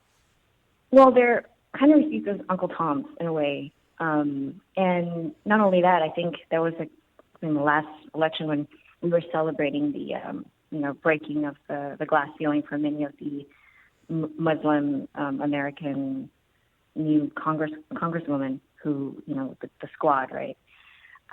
There were also Asian Americans there was a Korean American actually who, became a congresswoman in California. And somehow that story about the first Korean American didn't really it maybe registered on conservative media, but not really overall media because she happened to run as a Republican. Yeah. So we tend to downgrade these stories because they're not celebrated as cases of diversity sometimes. But we're super excited about Andrew Yang, aren't we? Because $12,000 a year, and he's going to start with 100 lucky Americans, and I don't exactly know what the judiciousness of that policy is or how that's going to usher in a period of prosperity. But he's being treated seriously. Yeah, I think there are two reasons that Andrew Yang thinks that this UBI platform is going to work. In some ways, I feel like he's kind of like Oprah, like just $1,000 for you, $1,000 for you. You get a free. And it felt like that on the stage, right? When he was at the debate, and he said it felt like a bit of a game show. When he's like, and right now tonight we're going to give one American, this $1,000 a month. And it felt like a reality show a little, but yeah. I think Andrew's the reason for UBI for him is twofold. One of which he thinks that it will help Americans basically get through automation, which he thinks is one of the biggest contributors to why Americans felt a lot of economic anxiety and that Trump was elected. Well, I know, but I just work this because none of the moderators will work this. Candidate Yang, Mr. Yang. So this is to replace somebody who loses their job because their plant was automated. So you're replacing somebody making, let's say, $60,000 a year plus benefits with $12,000 a year, and this is supposed to be received as some kind of brilliant policy insight. It's absurd on its face, but nobody asks sort of the follow-up question with respect to the policy implications. Do some simple math here. Great. I think some people did ask, though, whether, how are you going to pay for it? I think Yang has been on the interview circuit, and when asked how he's going to pay for it, he actually does have an answer for that. He says that the $12,000, just giving Americans the freedom dividend, as he has called it, will end up basically, bringing in more revenue to the economy. It's like a stimulus in a way, and that it's going to flow back into the economy and create certain, more jobs. Shovel-ready Bars people. are going to be revitalized in restaurants. So, he has, and I think he wants to pay for it also by instituting a VAT, a value-added tax, sort of like what we have in Europe right now. So that's what they're paying for, but at least there's an answer. Right. I'm going to give you $12,000 a year. Then I'm going to take it away through higher prices for consumer goods with my VAT tax. Brilliant. I mean, he's definitely in the right primary. No question. But he also is he makes a lot of self-deprecating jokes. And I remember during the last debate, they were talking about healthcare, and he said, now I'm Asian, so I know a lot of doctors. Hi-oh! And but it was so uncomfortable. It's just strange that. Wow. He's a riot. And plus, he's so cool because he doesn't wear a tie. I mean, I want to be him. And he body surfs. Yeah. Oh, it's just fantastic. Right. He crowd surfs. Yeah. Crowd surfed. Excuse me. Yeah. Well, he's just fun, and it's looking like he's very refreshing. If you follow his Twitter feed, too, Andrew just talks about anything from why the Patriots suck to the cast of Saturday Night Live. Right. So he's a very refreshing candidate in that sense. He's made certain clips that also are racial in nature. Like he'll say something like, the opposite of Trump is an Asian man who likes math or something like that. And he's made these kinds of clips, and it's raised a lot of eyebrows. I think Vox published a piece saying that Andrew Yang's use of Asian stereotypes is reinforcing toxic tropes. Oh my God. The threshold for refreshing or avant-garde on the left is so low that Andrew Yang actually, I guess, qualifies. It's remarkable to me. I wanted to get to this other piece that you wrote, sort of a microcosm of the larger culture war. And the dateline is a brewery in New Jersey. What is this? What is the case of the Human Village Brewing Company in Pittman, New Jersey? So, it was basically the brewery was hosting an after party to a conference that I was, full disclosure, I was a part of as well. I was speaking on a panel. But the conference is actually titled Ending Violence, Racism, and Authoritarianism. And it was organized by, it was a three-part group, but one of the groups that organized this conference is actually local to Chicago, almost Milwaukee, really. But that was the theme of the conference, and it was bringing together people, from on the right, sort of commentators like YouTubers like Sargon Fakat, journalists like Tim Pool, who's a bit more center-right, I guess, or centrist, used to be from Vice. He covered Occupy Democrats, so somehow in the last 3 years he's moved to the right, just in terms of public perception somehow, and people like Daryl Davis, who is an African American man activist who personally de-radicalized about 200 members of the KKK by befriending them. Like he's infiltrated the group, makes friends with these guys, and he slowly pulls them out of the KKK, and he collects their robes as mementos. So he has 200 robes in his closet. I heard that man speak at the conference. People were teary-eyed. It was just so beautiful in terms of talking about countering hate and violence. And he did it by talking to the other side. So this conference had, about a week prior, started generating a lot of heat, and especially among sort of nebulous groups, like a group that popped up called No Hate New Jersey. They pressured the venue to deplatform the conference, and the venue actually complied. It was the Broadway Theater in Pittman, New Jersey. They complied, and there's actually an ongoing lawsuit right now between the organizers and the venue. And then it spilled over into the after party when they realized the brewery that was hosting the after party refused to do as the conference venue did. They refused to deplatform or just cancel the contract. They honored it, and so it was, at the after party, it was ridiculous. The police had shut down the streets. There were protesters. It wasn't, at most maybe 40 protesters that were camped outside the bar, shouting things like white supremacists, no Nazis, things like that, which is ridiculous because you have a man like Daryl Davis sitting inside the bar. And at this conference, you did really have both the whole, people representing the entire spectrum, political spectrum, including libertarians. So somehow that doesn't matter. I talked about something called the political one-drop rule, where we're basically, at this point, we hold an event or an issue or a person to, basically that person becomes conservative or far right if they hold one remotely conservative view. Well, also And too, that's I what mean, happened. yeah, anybody in the business of racial healing, that doesn't work for those protesters and their ilk, because their business is in propagating the scourge of white supremacy and rallying people against white supremacy or a particular individual, as you say, for the purposes of political power. So to the extent that you have people in the business like Mr. Davis of converting people from paths of hatred, well, that puts them out of business. Right, and the brewery owners are two people of Jewish descent, and they were calling them neo-Nazis, and people had gone onto their Facebook page to vandalize, reviews and Yelp reviews. They did the same thing too, but to Yelp's credit, they actually did shut down politically motivated reviews. She is great. She is Melissa Chen, writer for Spectator USA. Check out her piece on both Andrew Yang as well as this New Jersey brewery, the conference at this New Jersey brewery she was describing. Melissa, thanks so much for joining us. Appreciate it. Thank you, Dan. Take care. Thanks, Amy. Thanks. And she joined us on our turnkey.pro answer line. Connect with Dan and Amy on the AM 560 The Answer mobile app. Just text the word app to 64636 to download the app today. Listen up, Chicago area. Are you interested in making active and passive income each month flipping real estate tax liens? Then listen to this.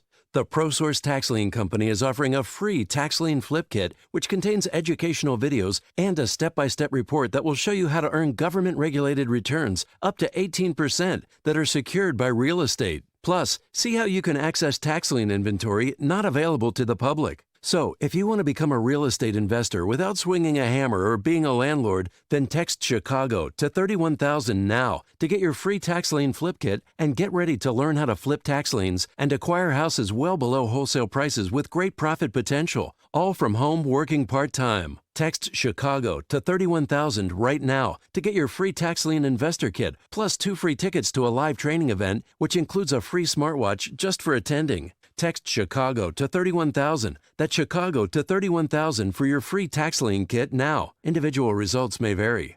Signature Bank is Chicago's fastest growing independently owned business bank. It's a bank where relationships still matter. Signature Bank knows your name and your story. I'm Dan Proft, and I know this because Signature Bank is my business bank. I'm Larry Nora, founder and CEO of You Store It, a network of award-winning self-storage facilities in the Chicago area, and a customer of Signature Bank. We've developed over 70 storage centers throughout the city and suburbs, and our business continues to grow. We need a bank who understands the neighborhoods and communities where we are making investments. We found that in Signature Bank. They know this city and its neighborhoods because they are based right here in Chicago. Finding a local banking institution like Signature Bank has been critical to the success of You Store It, and we look forward to a long-term relationship. Signature Bank is looking for their next success story. To learn more about turning your business vision into reality, visit signaturebank.bank. Signature Bank, helping local businesses succeed. Member FDIC, Equal Housing Lender. Balance of Nature, changing the world one life at a time. Scientific research has shown that many cancers and lifestyle diseases can be prevented with a diet rich in fruits and vegetables. This prevention comes from the phytochemicals in the plants. They fight against oxidants that damage the cell's DNA, causing mutations that lead to disease. In my lab, I've seen the immune response increase, I've seen your DNA repair capacity increase, and I've seen DNA protection. As a scientist, I know that balance of nature works. Experience the Balance of Nature difference for yourself. To end the month of September, Balance of Nature is offering a 30% discount and free shipping on your first preferred order of Balance of Nature. This special is ending between now and September 30th, so don't wait. Call 800-2468-751. That's 800-2468-751. Or go to balanceofnature.com and use discount code Chicago. No matter how long it's been, when you're back together, you still get that good old-fashioned feeling. Even though you've been apart, it's as though you've never left. That's right.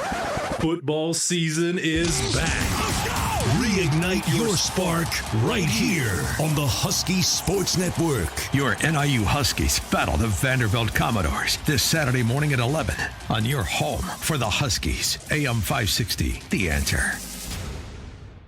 What goes up must come down. So what goes down must go up. With the support of the Fed, we are now back to the lowest mortgage rates since they've been tracked. So what are you going to do about it? Or what should you do about it? I have an idea. Refinance to a lower rate or shorter term. How about consolidate your high interest credit cards into one low rate tax deductible payment? Maybe you're looking to put on an addition or finish your basement. Whatever the reason you have, it's the perfect time to at least check out to see what these historically low rates can do for you. To get started, pick up the phone and give me a call personally. No team members, no salespeople, me, Dan Frio. Call 844-775-LOAN. That's 844-775-LOAN. Or visit me at windmortgage.com. Parkside Lending, LLC is an Illinois residential mortgage licensee and an equal housing lender. NMLS 176162. AM 560, The Answer. From the people who brought you How to Lose a Guy in 10 Days, How to Lose $65 million in 4 weeks. That's the Antonio Brown story that we'll have to tackle tomorrow. Thanks so much for making this part of your day. Thanks to Justin Kosick, our technical producer, and Quinn McCarthy, who is... The Bears placeholder tonight. Yeah, good luck in the game against Washington. We're back here bright and early tomorrow morning at 5 a.m. Now, here is Mike Scott. Amy and Dan, a man shot and killed during an attempted carjacking on the northwest side. 2 firefighters injured in a blaze on the north side. The blaze investigated. A Deerfield native wins an Emmy. The Bears are at the Redskins tonight. WIND Chicago News Time is 9 o'clock. Is this the reason President Trump gets impeached? I'm Dave Anthony, Fox News. Democrats want answers about a